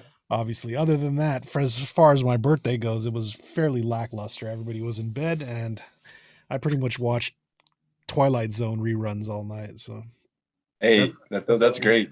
I used to do that too on 4th of July. They would have they show a marathon of that. Yeah. So, do you guys in the normal life? Would you guys normally be touring during the holidays, or you guys be at home? Yeah, of course. I always take Christmas off. Absolutely. A week of Christmas, yeah. My agent is always throwing gigs at us during that, and I've always just said, no, I'm going to be home. I always went to Japan. This was the time of the year. It was just a good time to get away from Europe and get away from Christmas. But not since you have kids, right? No, we've taken our daughter there when she was 1. We took her for Christmas. Right. I played on Christmas Day there, and we stayed until the 28th. But still, I always thought it was just good to get away. I don't like being in Europe for Christmas. I mean, unless you're in somewhere that's very snowy, and you got this picturesque, like a ski resort where it feels like Christmas. If you're in a city, it's just gloomy. Try being in gray and wet California when it's like 75 and sunny on Christmas. Yeah. Matt, where would you play in Tokyo? Last few years it's been Contact and great club, Contact. Yeah, it's really cool. And then everywhere really. But I mean, I've always toured there. I mean, I've always been there for the last 15 years. I've never missed a year going there. I mean, I really miss it. I've missed my friends there. I miss and I know that they've got state of emergency there in Japan now. And I know COVID's hitting pretty hard, so it's going to be incredibly difficult, I think. It was always difficult for club culture there, especially with EDM, which I think, and these one-day festivals. So it's been tough, but they're real music fans, aren't they? So and they love the culture, love music. So did you ever play Yellow in Tokyo? Yeah, I used to do Womb one weekend and then Yellow the next weekend. I was in that fortunate position to be able to do both, and that was such a magical club. I saw Laurent Garnier once. We had him on this show. That was a great show. Yeah. Was that the last show? Yeah. Yeah, that was a great show. And Laurent in Tokyo at Yellow. Wow. Yeah. Goosebumps. Speaking of, his band is awesome. Project. It is great. Guys, that psychedelic rock album that he talked about, I was listening to it like 10 times already. It's so fucking good. I just put it in my car and just drove for like 4 hours. So cool, isn't it? So good. Laurent, if you were listening, I wanted to text you. I haven't done this yet. This is such a fantastic album. Yeah, it's so good. Oh wow, RA's page has changed. Well, yeah, they just got funding. Hey, wait a minute. Is that the next topic? I remember, I mean, in the past days, I have to apologize. I was just skimming through our DJs and Beers chat at some points and WhatsApp. But didn't you guys come up with like a topic list for our show today? We did. So we come across a little bit more professional, and we have like topics to talk about. But Chris, you've mentioned RA, and I just wanted to ask you as a group, like, I mean, are you following what's going on in the music world? No, because I found that, I mean, it's difficult. Obviously you can follow Dave Clark on Facebook, or you can read about whoever, but I mean, it's become very difficult. I don't think the problem is with everything else that's been going on, there's been very little music news, even on sites like RA, everything's definitely slowing down. Maybe because there's not much going on. There's always music coming out, I don't know. Everybody, I'll be honest, guys. Beef and stuff. Every DJ that I talk to, DJ producer, whatever, like very few of them are listening to dance music right now. Oh, really? The majority of them are listening to other things. I mean, even Laurent on the show said gravitating towards other styles of music. People are looking for music to keep them company in a more comforting way, right now, because we don't have the correct environment, for the club music that we're used to kind of being. When I was 12, I wasn't going to clubs. I didn't even know what clubs were, but I was buying Planet Rock, and I was buying what was club music. I know, but how many years have you been playing in clubs, and now you know what it is? So it's kind of like depressing when you have club music and you're listening to it and you understand what it is. We're just a fraction, Ali. DJs is just a fraction of the consumers. I mean, in fact, we're not the consumers, because most of us are on promo pools and take it for granted. But there's millions of people out there who sit in their car or sit at home and they listen to dance music. Yeah. Regardless of whether they can go to a club and hear it. I'm actually having more fun listening to promos right now than I do when I was touring. Tomorrow, for example, I have planned out my day to check all my promos, go all through, and I'm actually this time looking forward to this. Usually that would be something like, oh my God, I have to do this tomorrow. But I'm looking forward to this because on Saturday I'm going to do another stream. I just wanted to throw this out there. So Saturday is another Alone Together stream, because I'm looking forward to play actually also a long set again. And even if nobody was watching, I would be just really, I'm really already looking forward to do this, because I haven't done it for almost 4 weeks now. It's kind of a therapy in itself too. I still don't know. You're doing it from your techno bunker, Chris, right? Yes, that's why I'm here now. And will this be the last one before you go back to Switzerland, or? Yeah, but I'll come back from Switzerland and do it again. Just go back. You won't be doing it up on the slopes like Nina. I'm actually in talks. We have ideas to do maybe in March. Up on the mountain. Cool. To do a nice. I was gonna say it's beautiful up there. Definitely take advantage of that. No, but this on Saturday is going to be from my cave again. Yeah. I think it's time for a Chris Liebing circle set from the top of the slopes. That'd be cool. Circle? Oh, circle. That's circle. But that has been done too, right? Mont Blanc, right? Yeah. But I'm sure you can find a more interesting angle.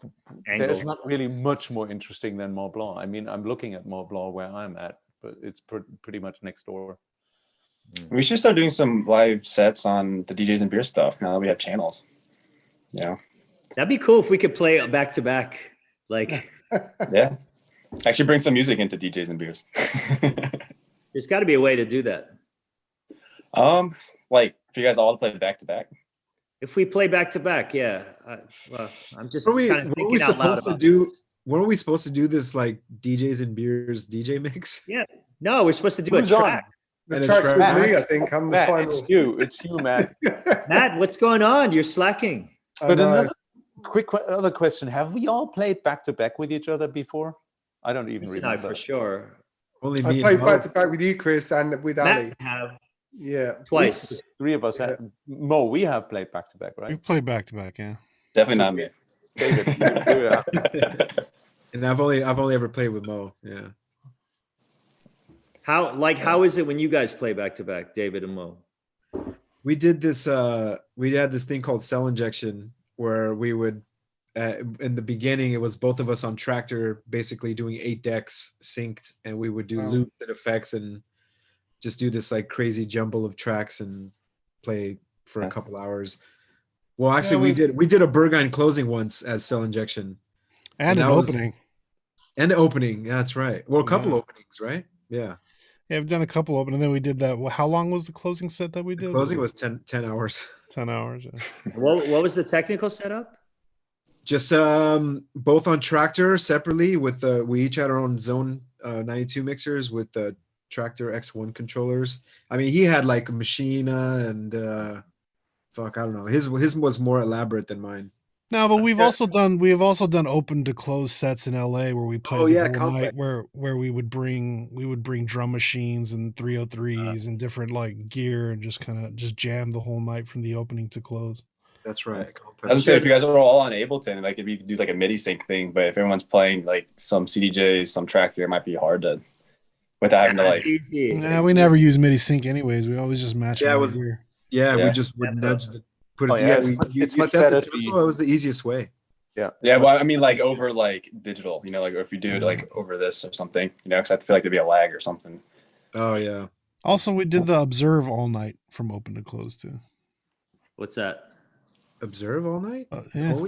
With Hyper, me, you, and Hyper back to back all night. Oh yeah, but I was on CDJs.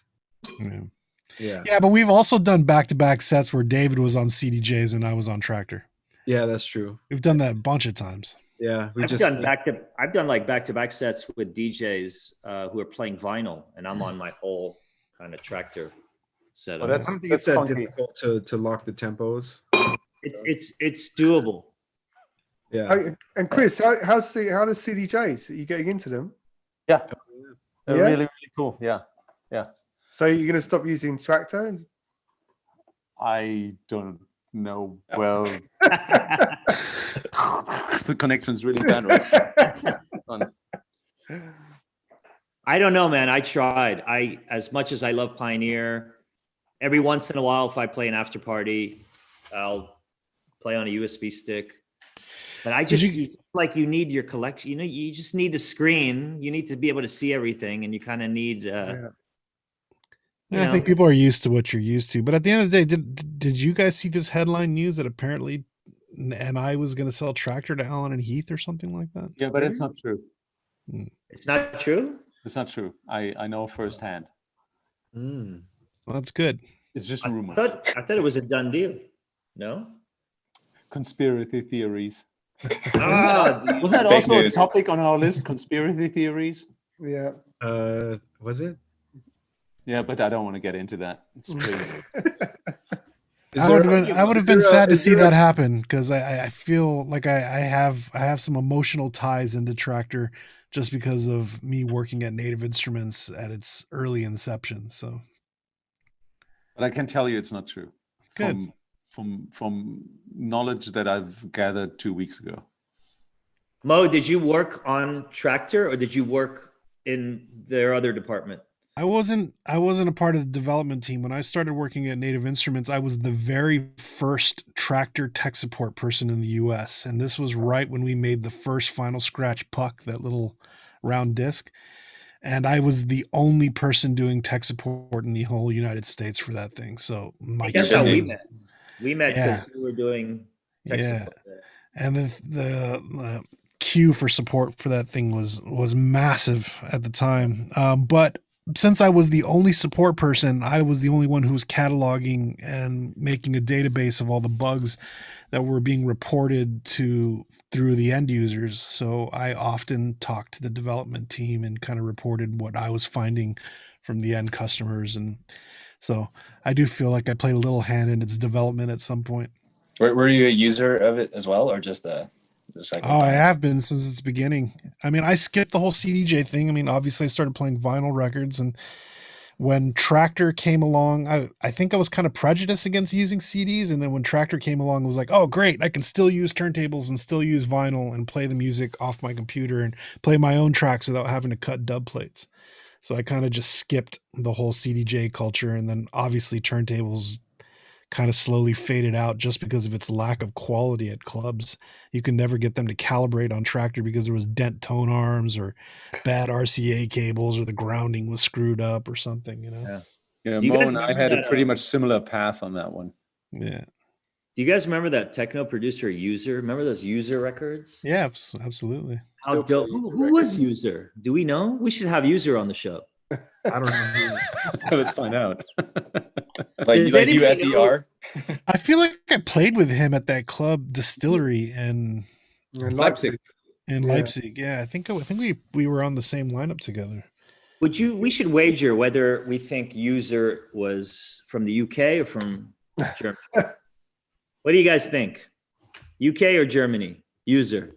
I think User was from the UK. Weren't the records all from the UK? I'm going to wager that User was from the UK. I think it was, but I don't know exactly.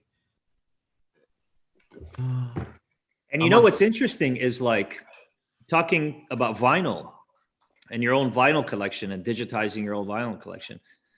You know, that's a gold mine of a catalog, like all the old User stuff. Yeah.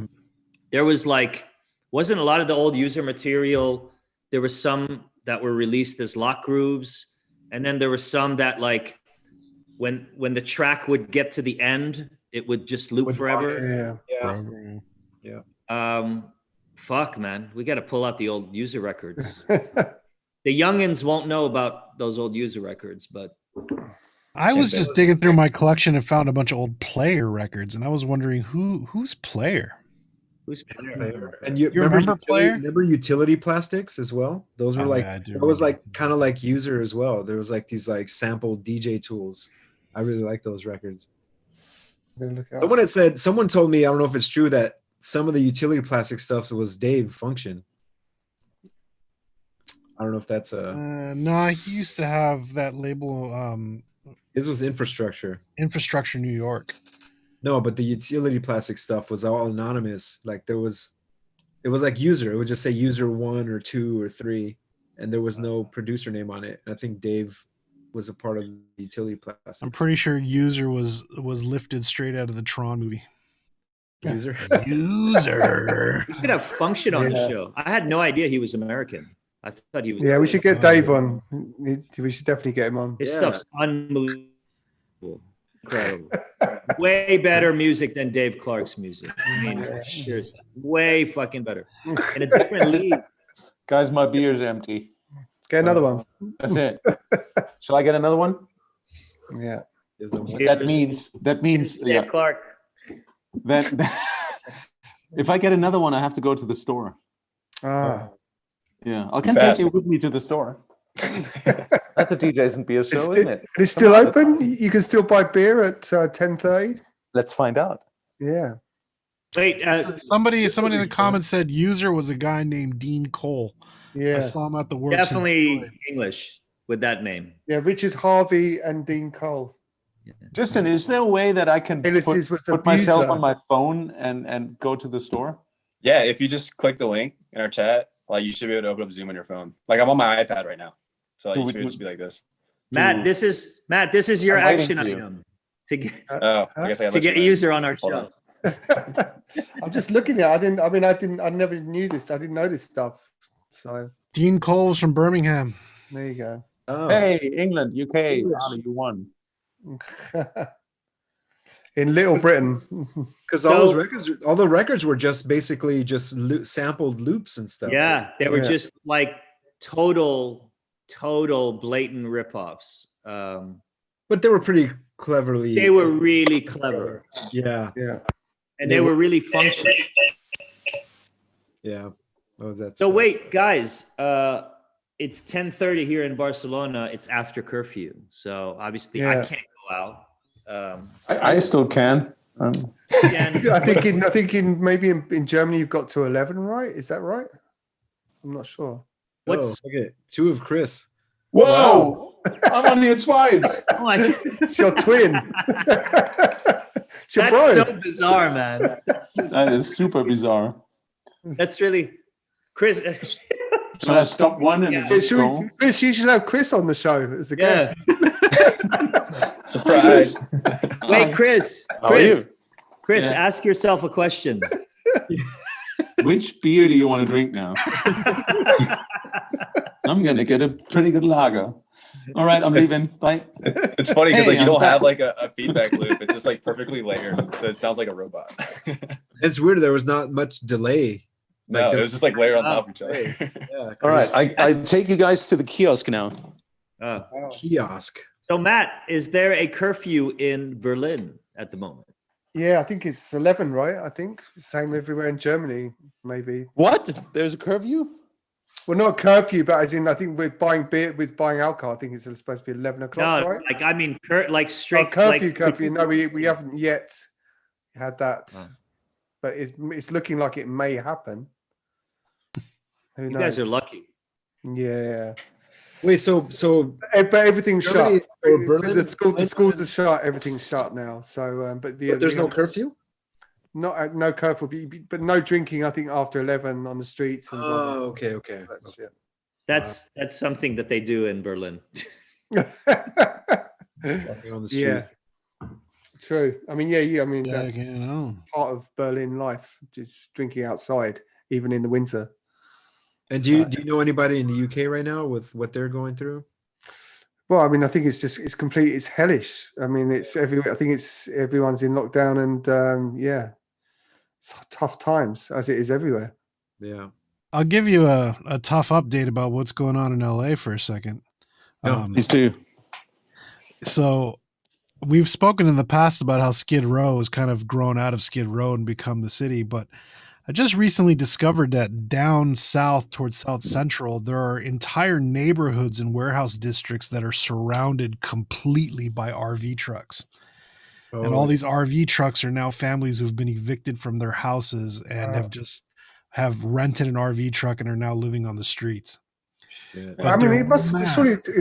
What's the cost of renting an RV truck? I mean, it still must cost money, right? I'm sure it does, because I'm pretty sure maybe someone still has a job, or is living off unemployment, but is not making enough money to pay LA rent prices. Right. Yeah. So, I mean, they're essentially homeless people living in the street. Well, not homeless because you're in an RV truck, and it's not like Skid Row where it's dirty and people are living in tents. But, it's neighborhoods and neighborhoods filled with RV trucks of people who just don't have anywhere to go. Dude, just around the corner from my in my neighborhood, there's homeless encampments on the side of the highway, and I see people that come out of there and get into cars and then like drive off and then come back. So like there's people that have cars and probably work that just live there. I'm assuming. Maybe it's I think I have a feeling that could be it. They're just like, well, I can live here with these people for free and then still go to work and get a paycheck. Yeah. The amount of people in Los Angeles who are living out of their cars right now and like waking up and going to work and coming back home and sleeping in their cars is a lot more than most people know. Yeah. By the way, that's the entrance to my club. Wow. It's not a legal club. It's the club. I'll take you. 1 second. I mean, even Matt just shared a link the other day that now paramedics are now not taking everybody to the hospital who are sick, because if they don't look like they're going to survive, the hospitals are too full to take any more people. Yeah. I was just reading, I guess it's like 30 to 40 million people in America are like facing evictions next like 3 months or something like that, depending on how this next bailout stuff happens. But if something doesn't happen, then a lot of people are going to lose their home. Just sad. So Mo, what's the vibe in LA right now?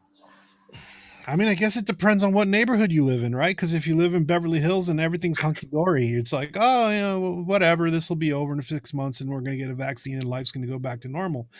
Then I literally have friends that I've known for 25 years, throughout various jobs I've had through schools and studios, who called me just in the last few days just to say Merry Christmas. They're like, dude, I don't know if I'm going to be homeless in the next week or so.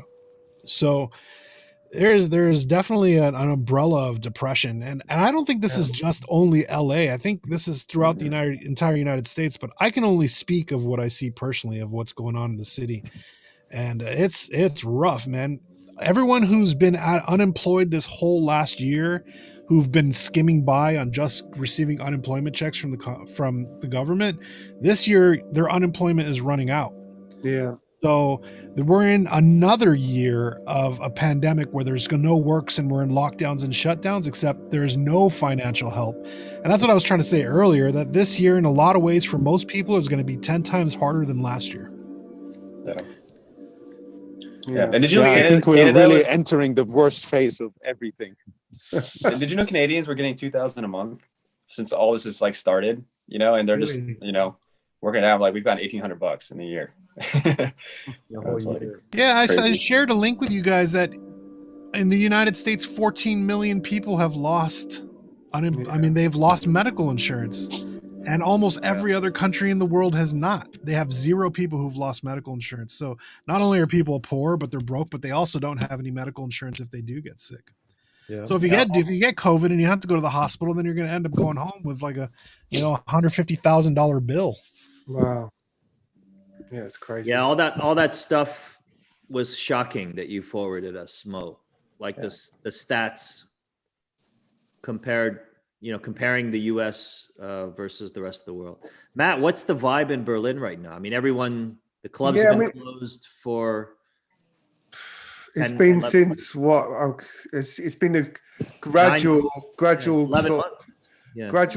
over the sort of since end of October, beginning of November.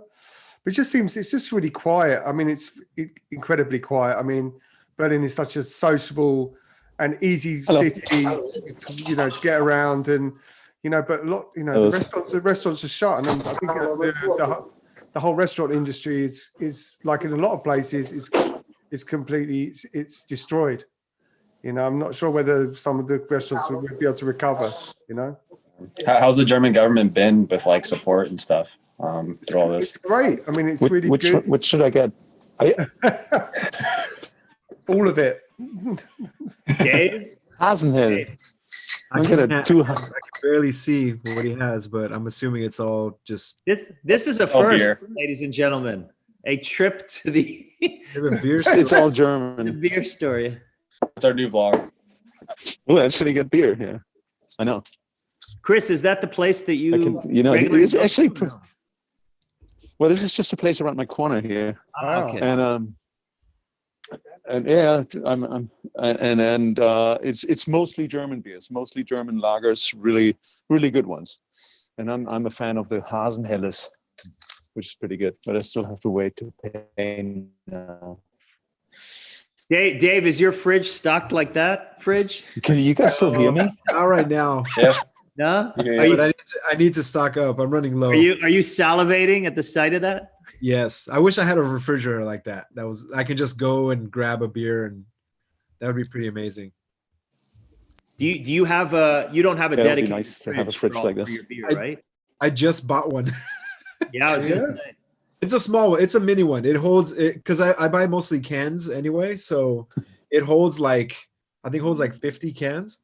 50. Yeah. That's pretty. So you get like a special one for bottles because it's like the height. I mean, I can lay them down, but I really don't buy many bottles. A lot of the breweries are here. They put everything in cans now. So what's the reason behind that, David? With the can versus bottle. It keeps the beer fresher and lasting longer because of light. That's the culprit of beer going bad is light. Yeah. So, same with sake. That's why even if a beer is in a bottle, it's a dark bottle. Yeah. So less light hits it. Yeah, because UV, right? Yeah. So a can. The reason why this beer went bad. This thing tastes like went sour. This thing's good enough, and canning for storage, it's a lot easier as well. Smaller, and you can save more space in a warehouse with cans. Right. It's lighter. Oh yeah, the weight. I was going to say the weight is the major one. It's basically a mini keg. A keg is aluminum, and it's a tiny mini keg. Yeah.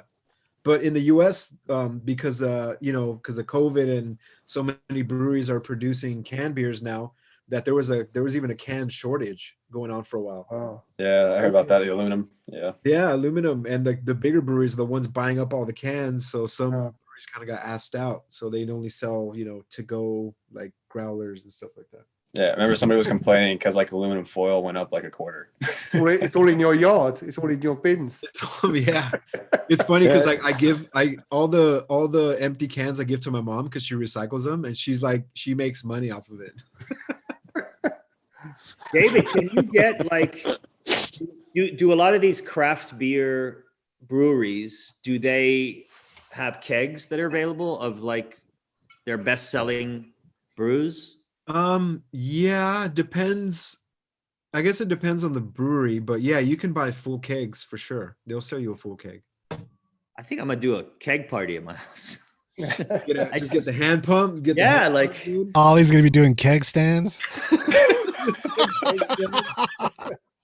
Justin, remind me when I get back to DC. I'll just say when you get back, we'll set up the studio space. I need a picture of that shit, man. Get the funnel, and just do a beer bong.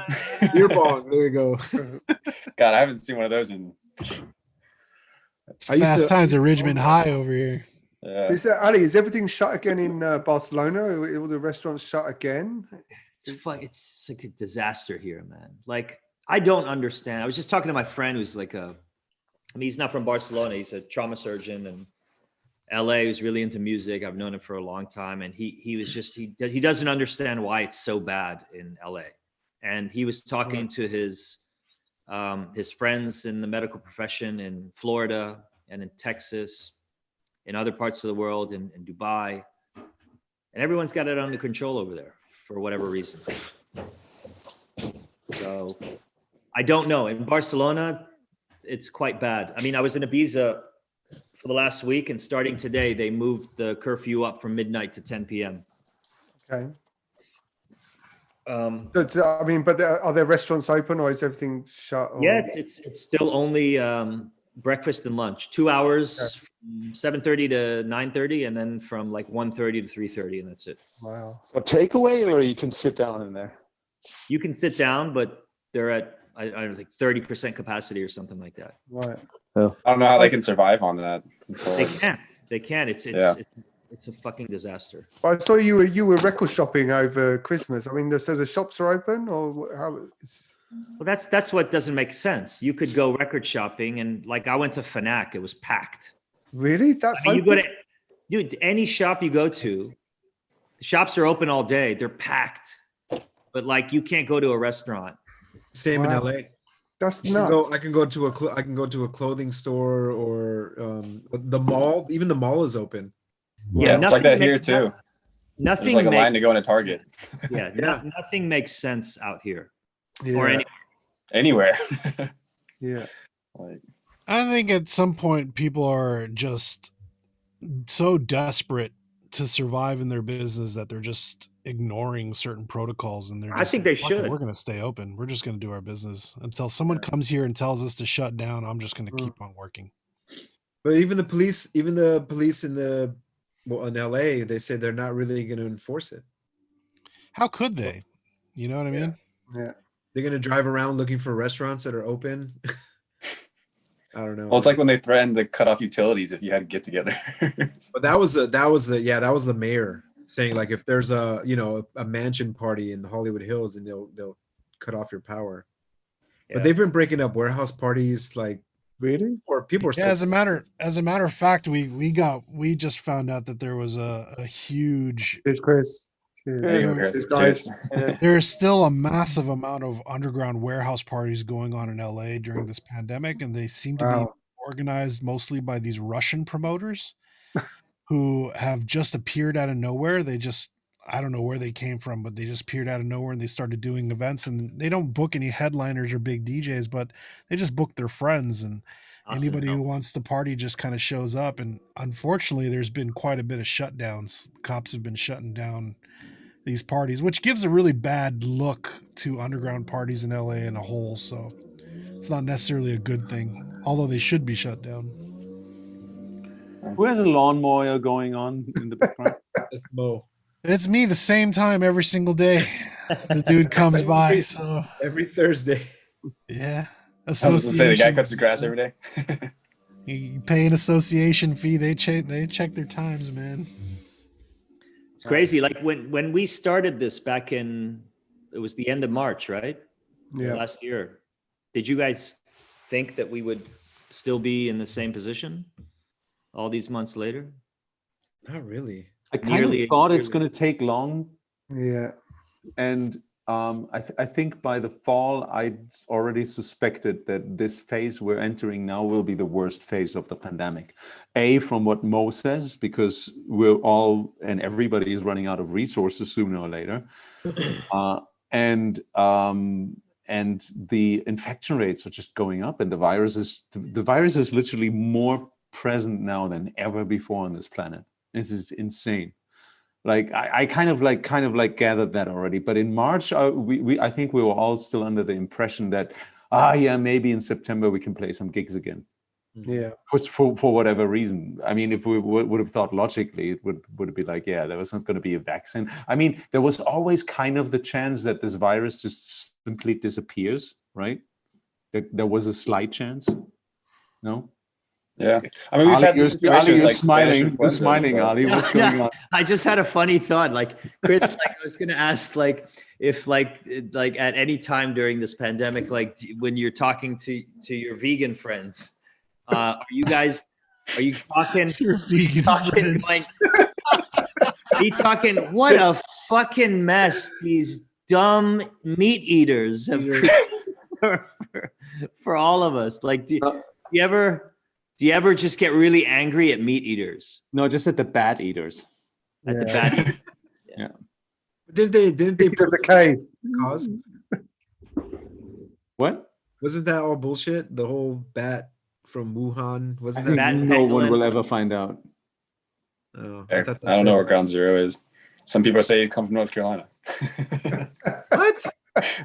Yeah, that like there's like the whole conspiracy theory. It was like this like something out of Duke, and then basically the Wuhan, like there's a group of Wuhan scientists in North Carolina working on this. They got their funding cut, and so they brought it back to Wuhan, and then it spread. It was one of those Bill Gates conspiracies. Bill Gates. There's so much misinformation just thrown around. It's crazy, man, and people run with it. You know what the secret is? It's just not giving a flying fuck. Yeah, I was just wondering, like, how are we going to approach this situation or this year now? And I think Mo just gave the answer. What? Let's just not like. I mean, it's so easy to be drawn into this misery, and I speak from my own experience, especially lately. Sometimes you just have these moments where you just start like, what is actually going on? Like I literally really miss touring by now. I mean, in the beginning, I was a little bit more like, oh, great, we have a little break, and I would have never taken this break voluntarily. And it's pretty good after 20 years to maybe slow down for a little bit, and we'll soon go and tour again. Yeah. But since 3 months, I start to be really like, what is going on? Like, I really miss this. I miss those fucking late nights. I miss those little disco naps, those 5 minutes sleeping and then be ready and be super tired in the car, being picked up, going to the club, sitting there like, oh, I don't want to talk to anyone, but you have to go in there and everybody's talking to you and everything is there. I miss this. I just really badly miss this. Having a tequila with a promoter and just like going out there and just like mixing the next kick drum in and just seeing what happens, and everything is unpredictable, and it's just fucking taking too long by now, and it just puts you into this misery. And then additionally you start thinking like, oh my god, like how am I going to continue? Like you've had all these projects, or you have these projects, we have labels, we have albums, we have music that we produce, like how are we going to go on? And it's just it's so overwhelming at times. And additionally, some of us have families, there's pressure from this side to be there to do this. You make decisions. Okay, I'm going to spend some time there now, do this. Is that the right thing to do? Is that the wrong thing to do? What the fuck am I doing? And it's just getting worse. And I think really like, just trying to stay sane is really, really, really difficult at the moment. And I think moments like these, literally like doing our DJs and Beers shows, is really helpful. Yeah. Seriously helpful. It just like keeps you grounded in a way, talking to you guys, and not like trying not to give too much fucks, I think is also a good idea always. Just to be in the present moment. I think my point earlier about not giving a fuck is not caring about mundane things, about where this started or who's doing this. And it's more about focusing on what you can do now to contribute to a solution and not to where the problem began. But in general, I think... Oh, absolutely. I'm sorry if I interrupt, but I never meant not giving a fuck about the virus. Absolutely give a fuck about the virus. Wear your fucking mask, stay away from people. And let's get this over as soon as possible. Giving not a fuck is more like not giving a fuck about thinking about the misery. Yeah, that's I think absolutely. Chris, you pretty much verbalized how we all feel and like how we felt, for the last 10 months, 11 months to this point. That's pretty much how I feel. Like I'm just fucking, I miss it so much. And it's not just us though, it's everybody, because earlier, like, Ali asking like, what's the vibe in LA? What's the vibe in Barcelona? What's the vibe in Berlin? Dude, what's the vibe of, even through social media, of seeing all of our colleagues? I've never seen a level of narcissism grow to the extent that it has now. And I don't mean that in a negative connotation. I mean, in terms of, you can actually, if you read between the lines and see the cracks of what all of our colleagues are tweeting and what our friends are saying and speaking, and you see the frustration, the negativity, the positivity, you can almost feel the tension and the suffering amongst everyone.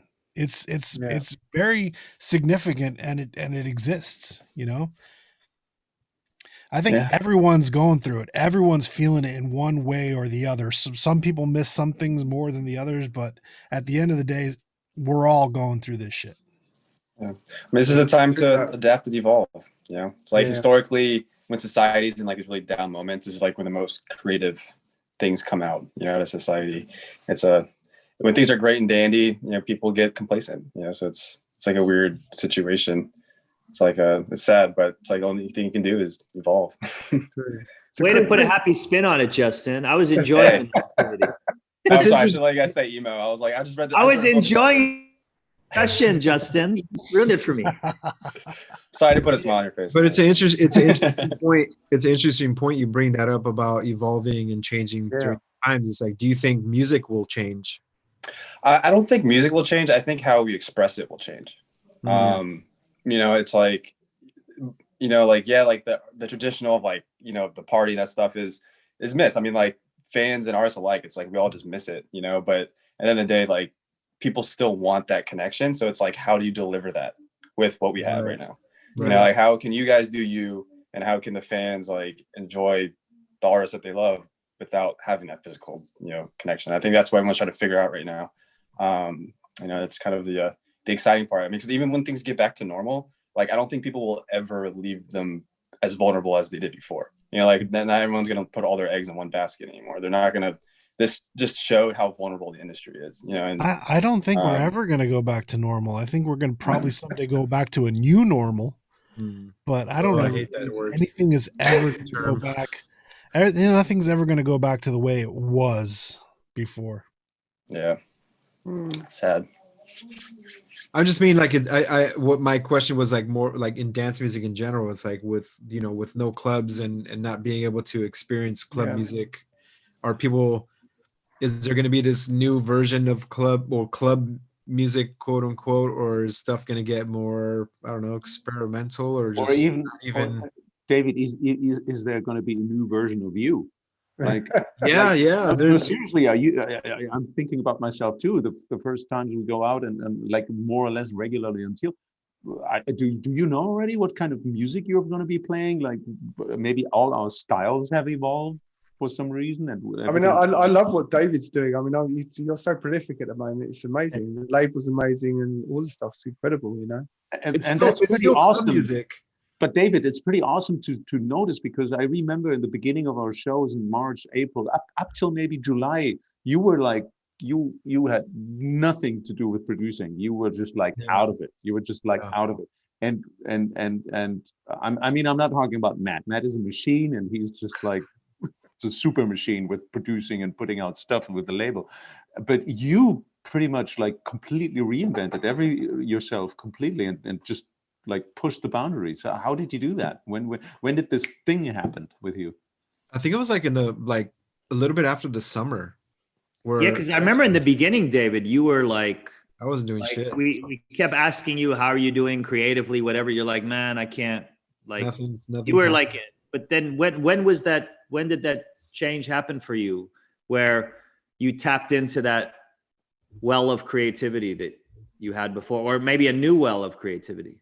I think it's when I came to the realization that I'm gonna keep making the music that I enjoy, regardless if it's for clubs or not. You know, I mean, it's for clubs, but even though there is no clubs, I'm like, you know what? Even if there's no clubs, I realize that, just like we were talking about earlier, is like the people that buy our music or consume our music are not all clubbers. They listen to it in their cars, or they're bedroom DJs where they just spin this music at home, you know, for themselves or for friends, and making podcasts and stuff like that. So I'm like, why should I care if it's going to be played in a club or not? I'm still going to make this music that I love to make, and I'm going to do what I want to do. And even if there's no clubs to really listen to it on a loud sound system, who cares, man? I'm just going to keep putting these tracks out.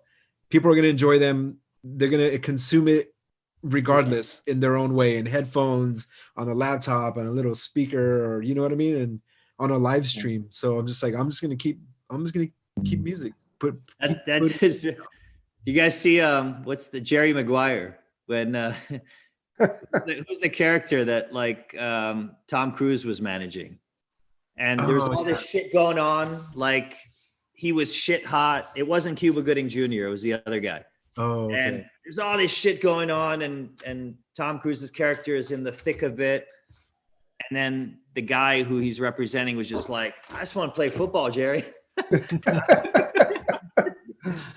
I don't know about all this other stuff. I just want to play football. I don't exactly. And that's kind of what I was like, man, I just want to make this music regardless. Like, I just got to make tracks, dude. That's what I want to do. And like, I needed to get my head around that, where in the beginning, where it was just like, I had no inspiration, because, you know, you'd make club music and you would test it in the club, or you would give it to a DJ and you get some feedback. And now it's just like, there's no clubs. And I just had to get over that hill where, you know what, I'm still just going to make tracks regardless. Like, fuck it. I've got to say, though, that's always been David's best secret weapon for as long as I've known him. Just being in the circle of friends who are making techno, and you hear all these arguments where friends are like, oh, well, I'm trying to make something more innovative, and I'm trying to push the limit, and I'm trying to do this. And at the end of the day, boils down to David's just like, dude, it's just techno. I mean, like, and it's like, at the end of the day, it's so simple, and it's just like, fuck, dude, I hate you for, you know, just boiling it down. It's true. It's just, I think that's one of the revelations. To reinvent the wheel or anything. I'm just dude, you're totally right. That one of the revelations I had this year. It's just like, don't try to reinvent the wheel all the fucking time. Just put the hi-hat in the middle and the kick drum there and some bass line there, and just do it, you know? Yeah. You know, and people enjoy it. People love it, you know? Yeah. Well, people like to get all caught up in the mysticism of it all, but, you know. Yeah. I think the secret, I think, is just to realize what's happening, where you are in the midst of what's happening, and just kind of accept it and embrace it. And then, you know, shit will happen. Exactly. Positive shit will happen. But do you think, right? Instead of being a warrior? But do you think this idea translate with all dance music, like just techno and house and drum and bass? Like, are people still trying to find ways to innovate and do something different, or a lot of people just going, fuck it, I'm just going to make club music regardless? I think it depends where you. I mean, I think there are different trends. I think in the UK now, it's what they call it, like high street house. So because, of course, a lot of people are at home, so the music's becoming more poppy again. So it's this pop house tracks, a lot of vocals, and they're trying to obviously market it for radio, streaming platforms, more palatable, so maybe less underground. But, you know, I think with what you do, David, you know, for me, it's perfect party techno music. I love it, you know. So that's what I'm into. And I think if you're into, this is the thing, we live in a society where so much is manufactured. And you can tell from the music you make, that's what you love, you know. That's what's so great about it. You can't manufacture that shit, you know. It's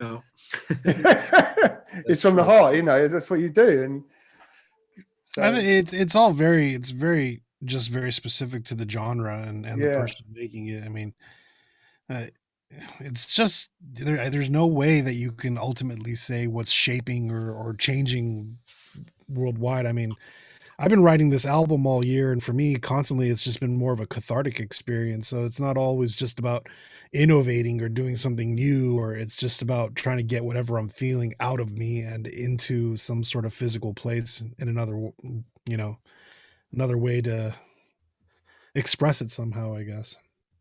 Yeah. So the art form is there. I guess we just gotta do what we do with it, if that makes any sense. Just gotta play football, Jerry. Yeah. I just want to play football, man. Any other revelations any of you had over the year 2020 that you want to talk about? I think, like, for me, I never thought I could take a month off, and here we are, like 10 months in to this thing. But do you feel, Ali, do you feel like you've actually, apart from the touring, do you feel like you've actually had a holiday or taken time off? Because I don't feel like it's for me. I don't know. Like, I'm a workaholic by nature, and I think we all really took it. Yeah, I really took advantage of it, and I'm a multitasker. I really took advantage of this time just to embrace and learn about all the things that I never had time to do before. So, and then I had to have people around me be like, look, right now you got time off, so just relax. You don't have to always do this or that.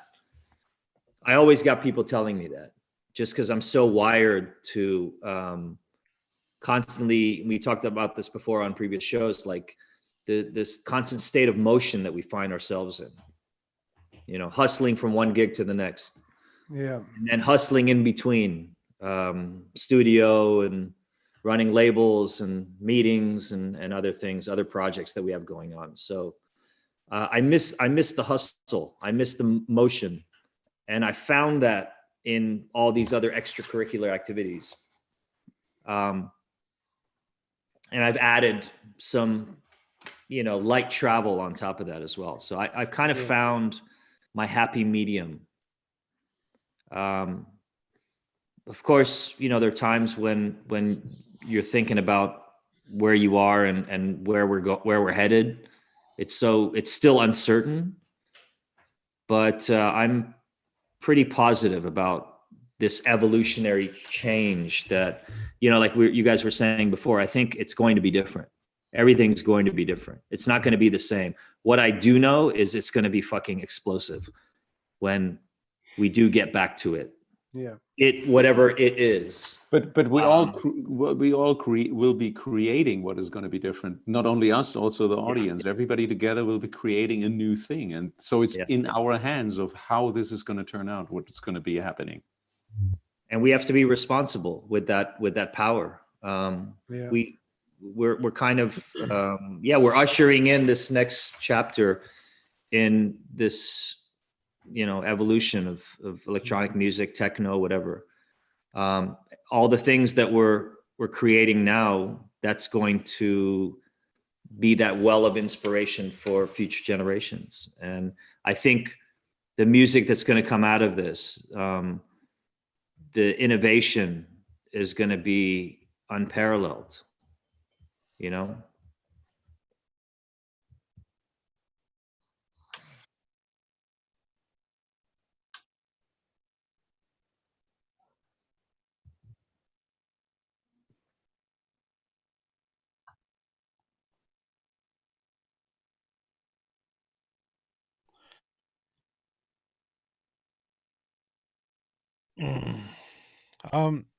I think I hear a lot from a lot of people who try to reflect on this last year of 2020. A lot of people always constantly reflect on the positive things that they've done in terms of like, I went on a diet, or I lost weight, or I, focused on my music, or I got closer to my family. And, they always reflect on a positive aspect of it. But I just want to be real for a second, man. It's been tough this year. For real. It's been super tough. And to be frankly honest with you, I think I've wasted this whole year just waddling in my own misery for a second. And I think I'd like to just openly say that I hopefully for 2021 I can turn that around and try to build or climb my way out of this fucking hole, because I'm definitely not alone. And I know a lot of viewers are watching this. A lot of people have turned this negative situation to a positive, and a lot of people have just sank with it. Yeah. And if you have, there's no reason why you can't realize that what you've done this year is done, and it's time to turn it into a positive and try to move forward this year.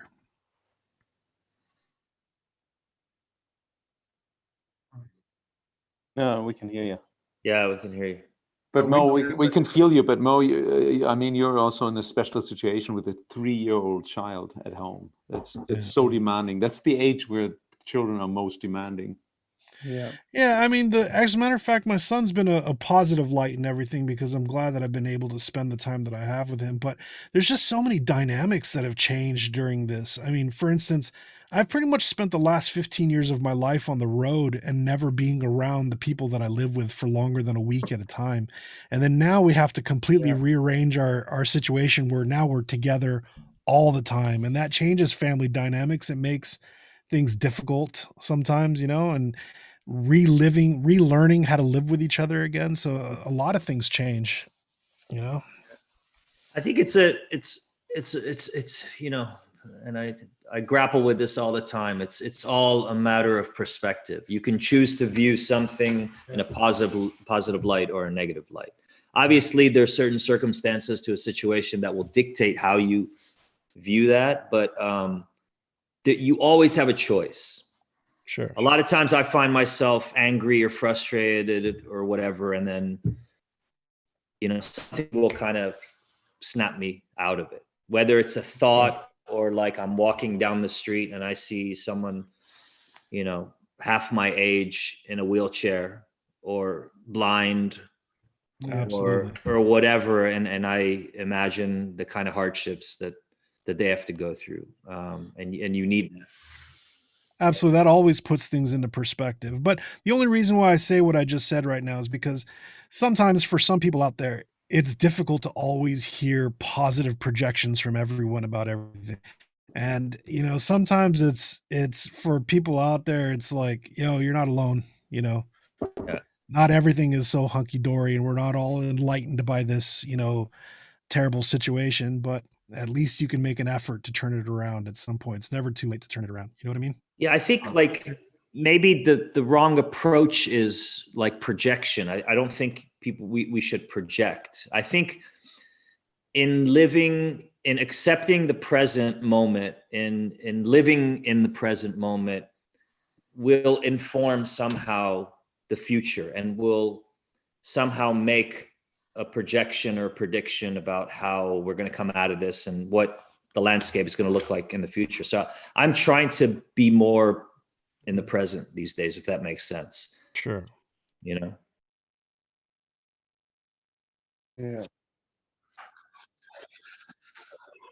That's the thing. Yeah. Yeah, I think that's the teaching, to be in the present moment more for every one of us. But it's so interesting to see that each one of us, and each one of our viewers probably as well, everyone has a different, ended up in a different situation in this pandemic, Like Mo just said, he's been touring all the time, and he's ending up with his loved ones like on one spot for the majority of time. For me, it was completely the other way around. My kids and ex-wife moved away in February, basically, putting me in a situation that I was completely alone. They were living next door the whole time, completely alone. The pandemic started right after, and I found myself like completely alone. But everybody has his own challenges, but all these challenges lead to actually only one solution: be in the present moment. Like just forces you more to be in the present moment and not to worry too much about what's going on, what happened, and what should you do. You still do this, I still do this like crazy, but I think it points there. It definitely points there for each one of us, and everyone is on their own path. It's so interesting to see, and that's why it's so unpredictable to see what the outcome is. Sure. That's true. Now, Chris, you're like, I know sometimes when I feel frustrated with the lack of whatever's happening, or where I'm going, whatever, sometimes you're like, I talk to you and you're like, I have a feeling that things will somehow, it's a bit utopian, but like sometimes I take comfort in that perspective. Like you're like, I kind of feel like somehow things are going to work out. Yeah. Yeah. And it's, and when I think about that, I'm like, you know what? Things have kind of worked out. It's been hard in the past. Of course, we've all dealt with struggles. But, you know, in the end, did I really need to worry excessively about this or that? You know, somehow it worked out. Sometimes it works out to your favor. Sometimes it doesn't. But in the end, you know, we're somewhat intelligent, confident, talented, hopefully, people, and somehow the chips will fall in the right place. And exactly. And I think if you learn to let go of ideas and all these things, you know, we all had our ideas, you know, the ideas of getting a new car, getting another place, moving there, doing this, and it all just vaporized. Yeah. Vaporizing again. It all vaporized, and you just have to learn to let go of these ideas and just embrace whatever's going to come new. But it's so hard sometimes. It's so difficult. And when I tell you that, for example, I tell you that because I want to hear it myself. Yeah. I know. I can tell you're not telling me because you really believe it. You're telling me because I do believe it, but I want to live it more. I feel like you say it because it makes you feel better when you say it, when you verbalize it. Yeah. And in turn, it makes whoever you're saying it to feel a little bit better. Because at the end of the day, nobody knows shit about where we're headed, no one knows what we're in for. I mean, the only thing we can control is the present, you know? Yeah.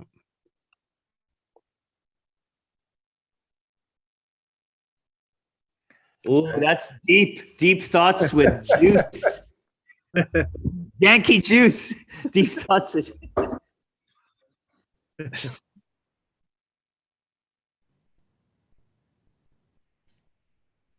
course. Okay.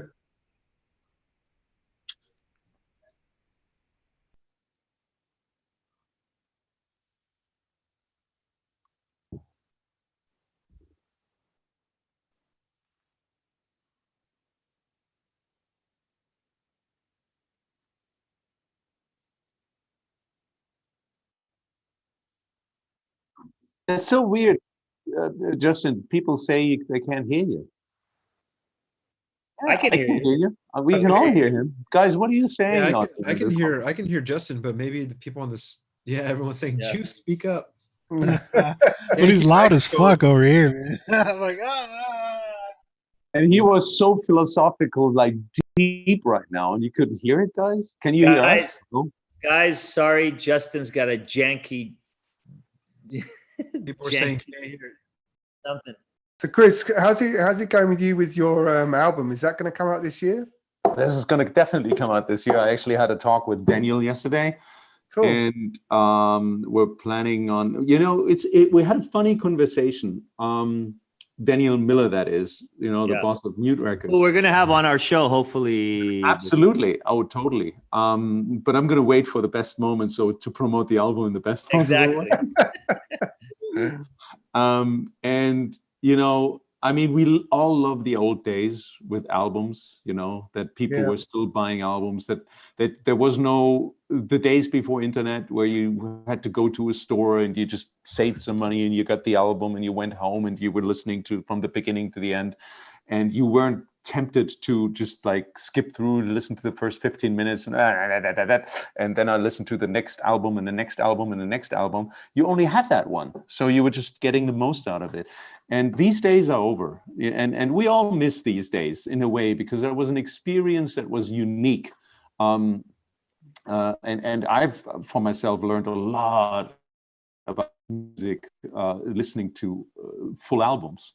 And to understand what producers were thinking and musicians were thinking when they created it.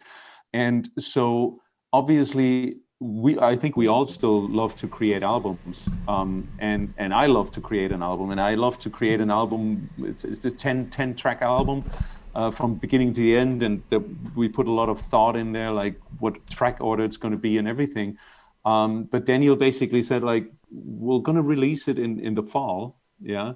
But it's not like it used to be with an album. So it's going to be like, we're going to release the first single in March, then the next single in May, and then the next single in July, and then maybe another one just right before you release the album. So it's basically not, the album experience maybe comes at the very end for those people who really are still interested, but you have these singles coming out before. So this is what's going to be happening. But this is all to do with Spotify and about the promotion and the rules and things like that. That's how it's always been. It's always been released the first single, the second single, the third single, and but not that crazy. It's been not that wild, because now you have to really think of different. We're now thinking of different versions for Spotify. Yeah. You have to have different versions. They need to meet different requirements to end up in certain playlists. It's a weird, the funny thing was Daniel said, like, I hate that stuff. But we still want to get our music across, so we have to kind of play this game. And no, that's the most important thing, isn't it? It's getting yourself heard, getting the music played, that it just doesn't just. Yeah.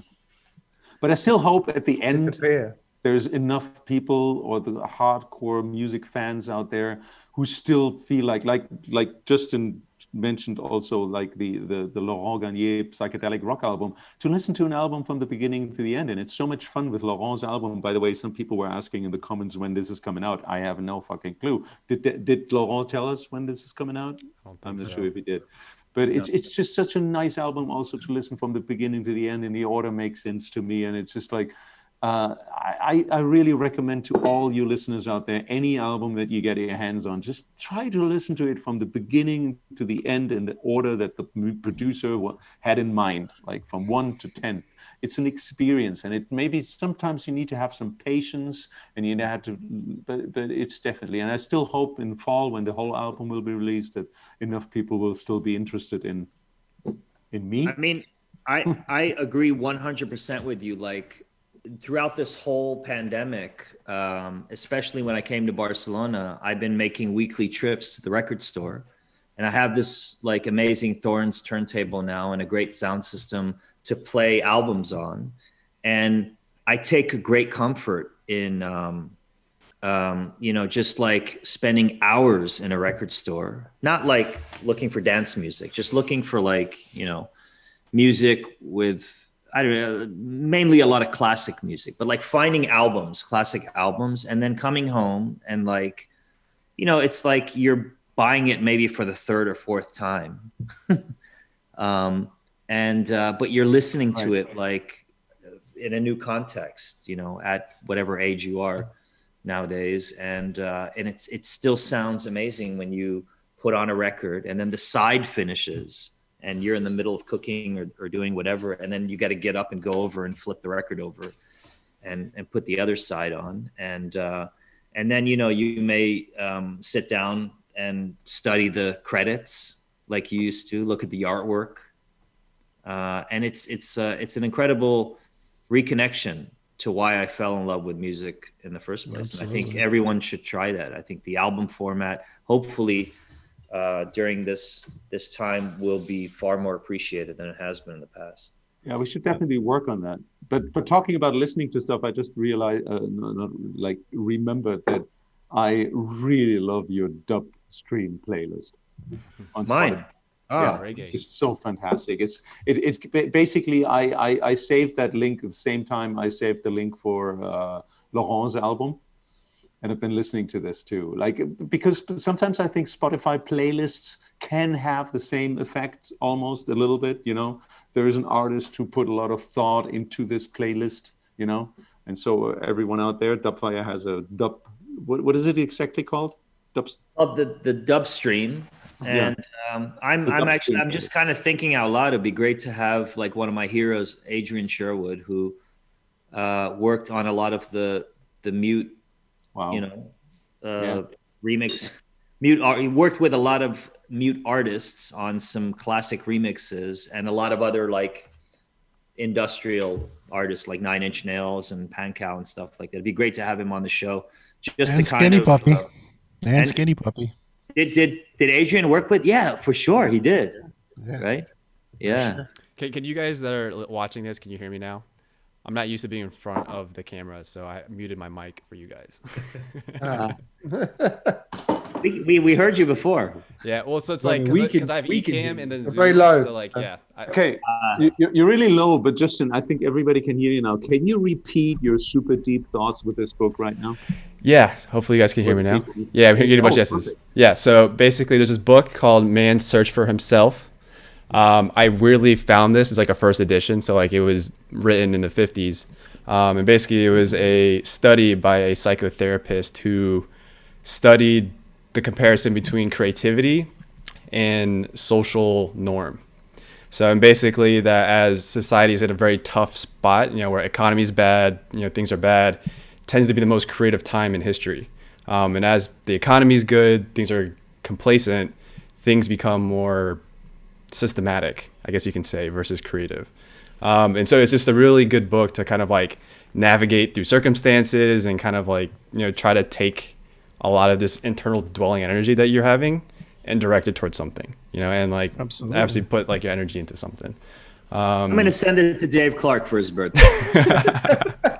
I mean, that's essentially why so many albums have been so touching over the years, is because of the cathartic experience that the artist had. Yeah, I mean, if you just look out through history, like in the 60s, the 70s, I mean, the 30s, blues music through the Great Depression, and all that stuff is when you pour your heart and soul into what you do, and then people can use your music as a way to channel their own angst. It's always been something that's reached deep into every music lover and enjoy person's heart and soul. Well, it touches a different part of people, versus just like, oh, this is a dope techno track. It's like, no, that track touched me. It's like totally different. So read it.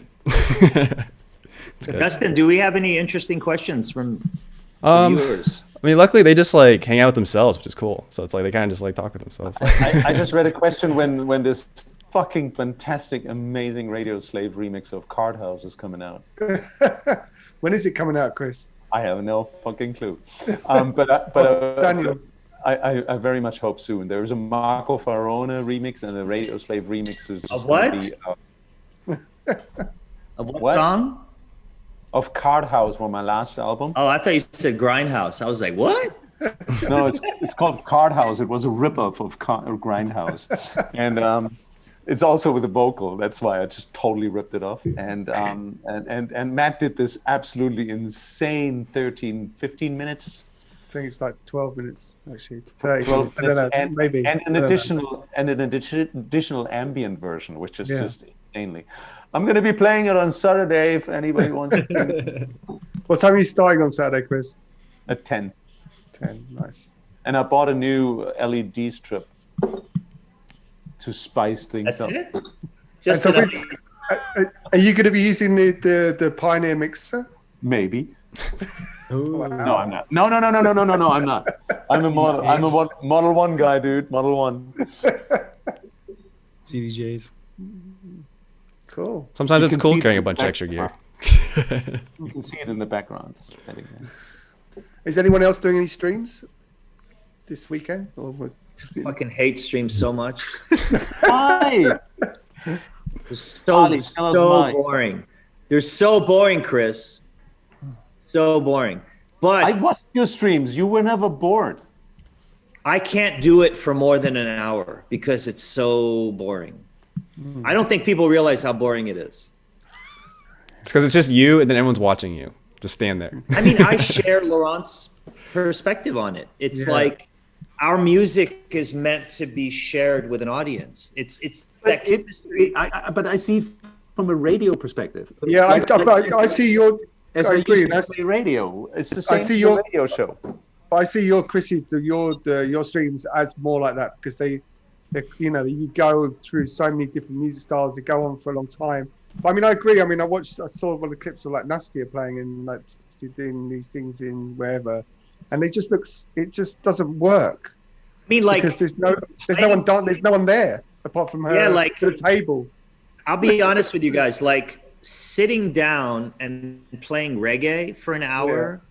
That felt like radio. That felt like I'm beaming my signal out, and it felt comfortable. It was great, natural. And I was being myself away while you're doing this. It was but like, I'm sorry, but like banging techno to no one is just so fucking weird.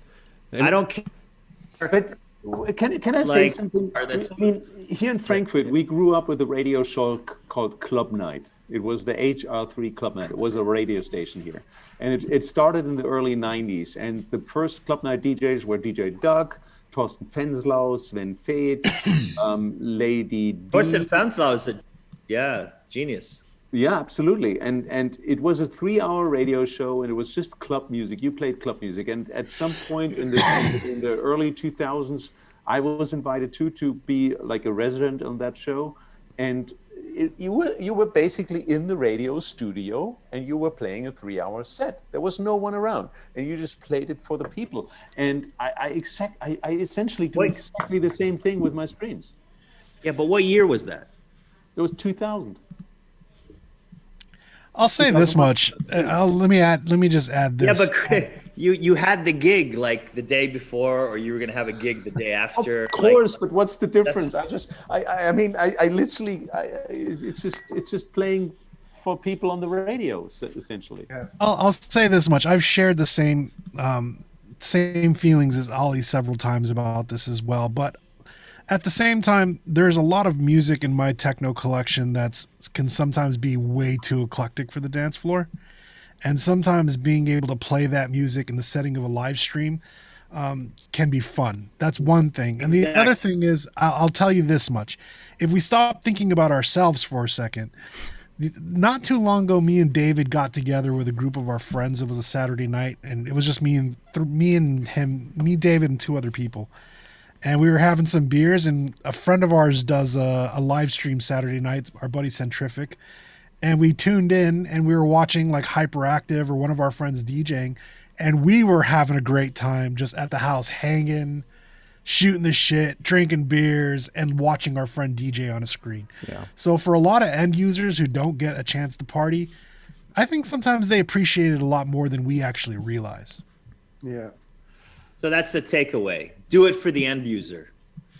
For the user. But there's a lot to, I think a lot of it for me has to do with the setting and like why go to the lengths of having extreme settings when this is predominantly it's club music, right? So it would be better. I mean, I was with Boris the other day, the resident Berghain, and we were talking about streaming and why about Berghain, why they haven't done the streams and blah blah blah.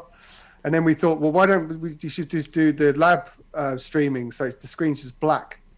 It's a dark room. So you That's just have amazing. music. Just have the music. That'd be interesting. Yeah, but like, I don't know. There's this. I guess there's this obsession with the visual. Yeah. Well, but like, but being on top of a mountain or being in a quarry or is that representative of the music as well? No. Yeah. Well, and that's hard. That's just sensationalism. No, it just gives you a nice backdrop. You know, it just gives you something different to listen to. It gives you. I mean, ultimately, it started with radio. And when I did it, I did a radio show regularly, 4 hours every Friday on a satellite radio station called Eversonic Radio from 97 to 99 for 2 years. Every Friday, 4 hours. There was no visuals. There was just like sound. So you played 4 hour set. You were talking in between, in the meantime, like saying something. And then I started doing this HR3 Club Night thing. And because that was like this public broadcasting radio station, they also had cameras. So they were broadcasting on the 3rd channels in the German television. Oh, wow. So that was kind of streaming 20 years ago. It was just streamed on television. And maybe that is the reason why I have a different approach than Ali towards these things, because I see it as nothing new. I just do the same thing again, you know. I just set up my own studio, put up my own cameras, and I just play music. And people used to tune in 20 years ago like crazy. And they have fun now. I have fun, and it's a little bit like I do my own party for myself. Yeah. And the positive thing is at least you don't have any weird conversations with anyone. There's nobody talking to you. But at least I think with you, Chris, you've made the setting is correct for what it is. You're in your basement, you know, but you've got all your gear and it's real, you know, and you're not. It's not. You don't have drones. and stuff, and you're not. Well, you know, from that time, from that time I was saying about when we hung out with David, I remember even, which was more fun than just watching our friends DJ on the TV, was this particular stream that my friend Centrific did. He has a Zoom chat that anybody can join in. Oh, wow. And it was actually just joining into the Zoom chat with like hundreds of other people and just seeing all the faces. That was more entertaining than just watching someone DJ on the screen. Yeah, we used to do that when all this started. We would have like Zoom parties. Like one person would be DJing, basically like your live stream setup, but it'd be one of these windows of Zoom, and then just 100 people. I mean, obviously this isn't the big solution for forever, but duct tape. It's novel, and for a short period of time through our lives while we're going through this, it certainly is entertaining to at least like create this false sense of community and being around a bunch of people listening to the same DJ playing music somehow. Yeah, but it's not really a false sense of community, because the community in the chat room is pretty real. And I think what I'm talking about is when I say that is more the physicality of being in the physical presence of people and sharing that vibe, because sharing that vibe in a realistic setting and being shoulder to shoulder with someone on the dance floor is obviously far from just sitting in a Zoom chat room talking to a bunch of people. No, absolutely. I'm sorry. Go ahead. But it certainly can fulfill that sense of community for the time being. You know, it's not a forever solution for us. Okay, Ali, here's what we do, Ali. You'll figure out a flight for a Saturday in February. You come up to Frankfurt, and we do an 8-hour back-to-back set here. Good. I'm like, I was actually, while you guys were talking about this, I was thinking, why don't I just get on a flight to Germany and play back-to-back with you? Because playing back-to-back, at least you're sharing the experience with somebody in the room. Yeah, so that's what I was gonna say. It's like you can't have to stream just for streaming. Like you just need to it needs to be a party. Yeah. But like, I guess we should maybe pose this question to the audience. Like, you can sleep on my couch here. No, I'm fine, man. I'm like, yeah. What is it? What is it that they want? What? Yeah. What is it that they? What turns them on as far as like the streaming experience? Yeah. Like right now, we don't have the clubs. So what is their perfect scenario for staying connected to the DJs that they love? And, you know, obviously we want some sort of a platform to be able to play all these new amazing promos and other records that we're buying and music that we're making and things. So what is perfect platform, you know? I got to take a piss, be right back. What's the perfect delivery mechanism to the audience? Short of the typical stream scenario, which is kind of played out. I think people like being engaged with the artists somehow, because I've noticed like what Mo said with the with that stream with Centrific and the communion stream is like were they engaging with their audience, or they were just playing? Well, you know, they would have like comments from the audience showing up on the screen so everybody could see it, and you know, showing videos of people dancing. It would all of a sudden it would be a you know, some video of someone dancing. So like, oh, you know, it's like when you go, like, you ever watch those like games where you're, you know, in a stadium and a screen, and all of a sudden the camera's on them and they're on the big screen, they get excited and they're like, oh yeah, okay. Screen. So it's kind of that same kind of vibe, you know. And I think people like that, but I don't know.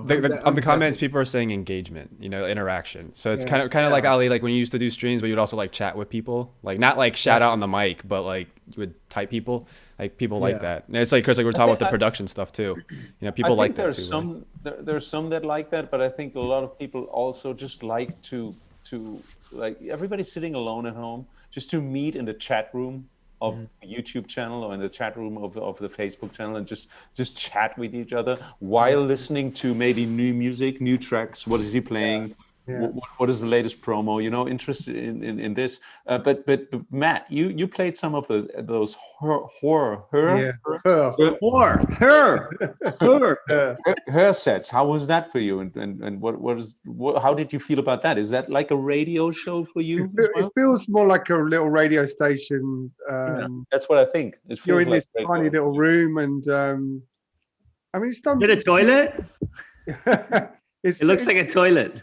I think quite possibly could have been a toilet, but that's cool.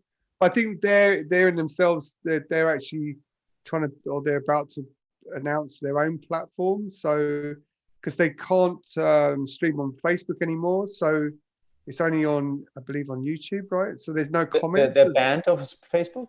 But because of the content of the music, What's wrong with Facebook? Why are they so behind everyone else? I'm sure I'm going to get banned on Saturday then.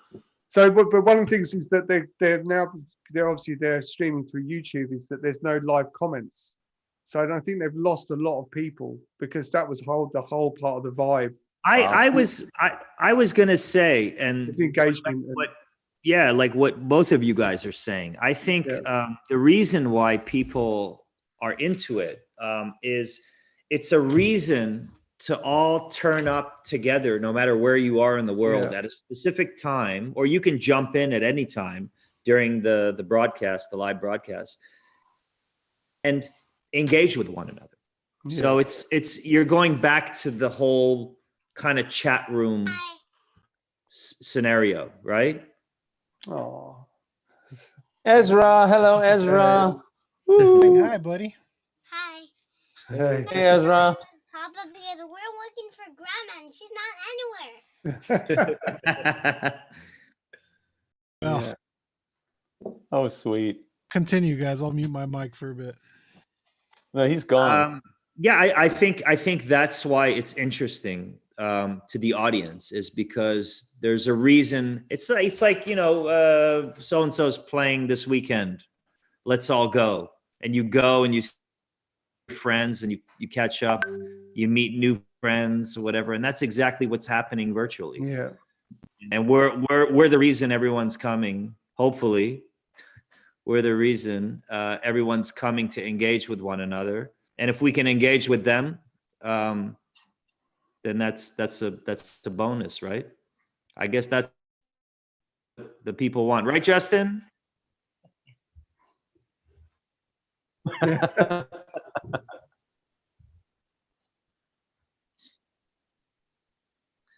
Yes.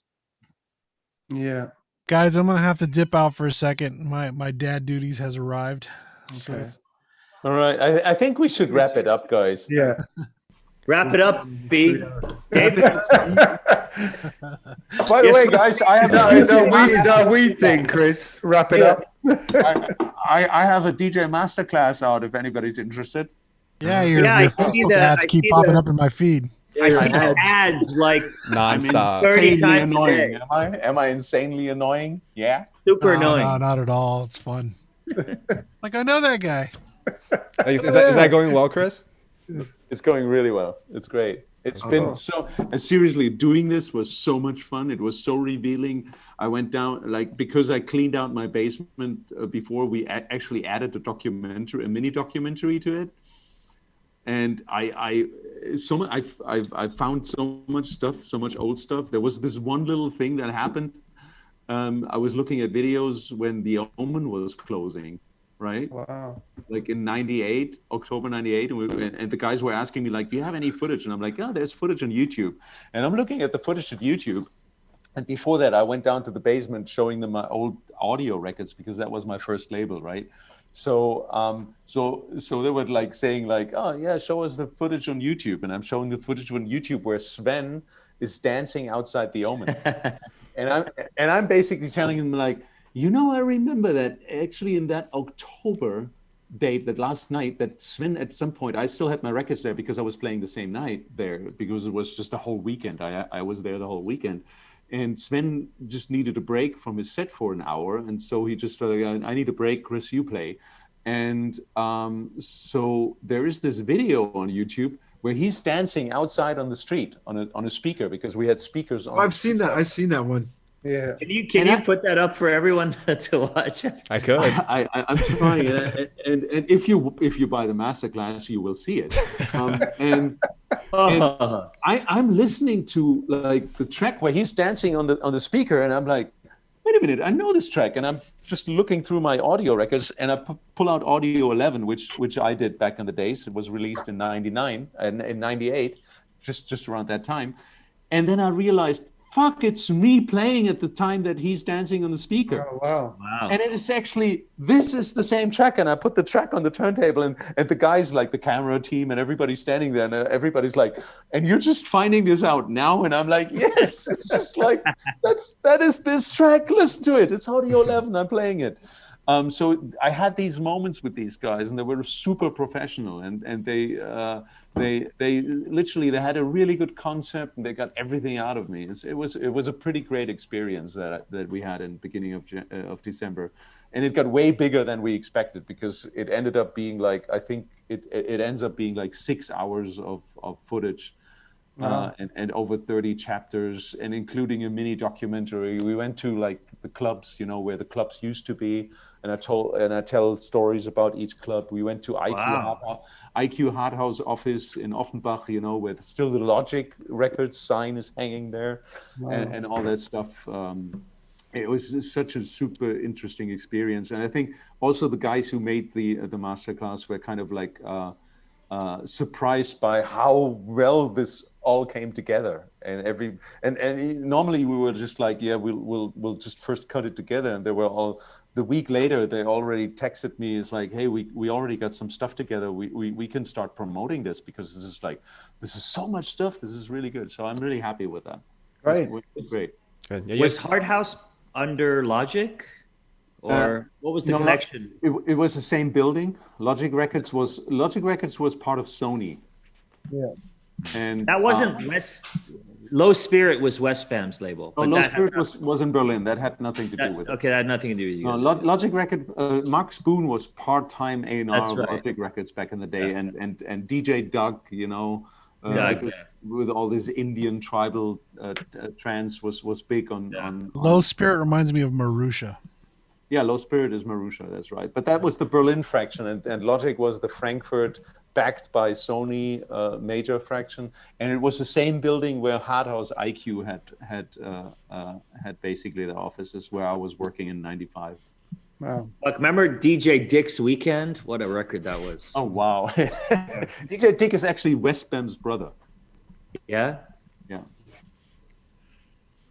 Westbam. A little trivia at the end, guys. We had a 3-hour show today. Yeah.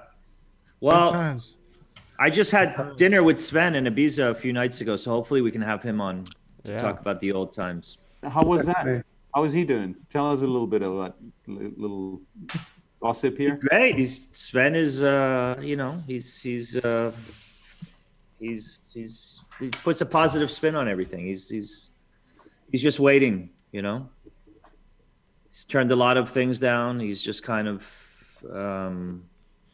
like all of us, just waiting patiently to resume, because he really believes in that personal interaction, And I think he has a nice spot on Ibiza where waiting it out is actually a nice yeah. Yeah. Yeah, it was a nice fireplace you guys were eating in front of. That was a restaurant, dude. Wow. I was like, dang. Hey, Ollie, I've been meaning to ask you, what's going on behind you back there? I've been seeing it for months. Is that like is that like a dish cabinet where you store? This is like, so I've been collecting, I'm like obsessed with ceramics, especially Japanese ceramics. Nice. And I've Can been, you show us some? in my travels throughout Japan over the last 25 years, I've been like collecting ceramics, but outside of that, I finally have a place to put it all. But outside of that, I collect like weird shit. Like, I guess you could call this a ceramic. It's like a mug. Whoa. Wow.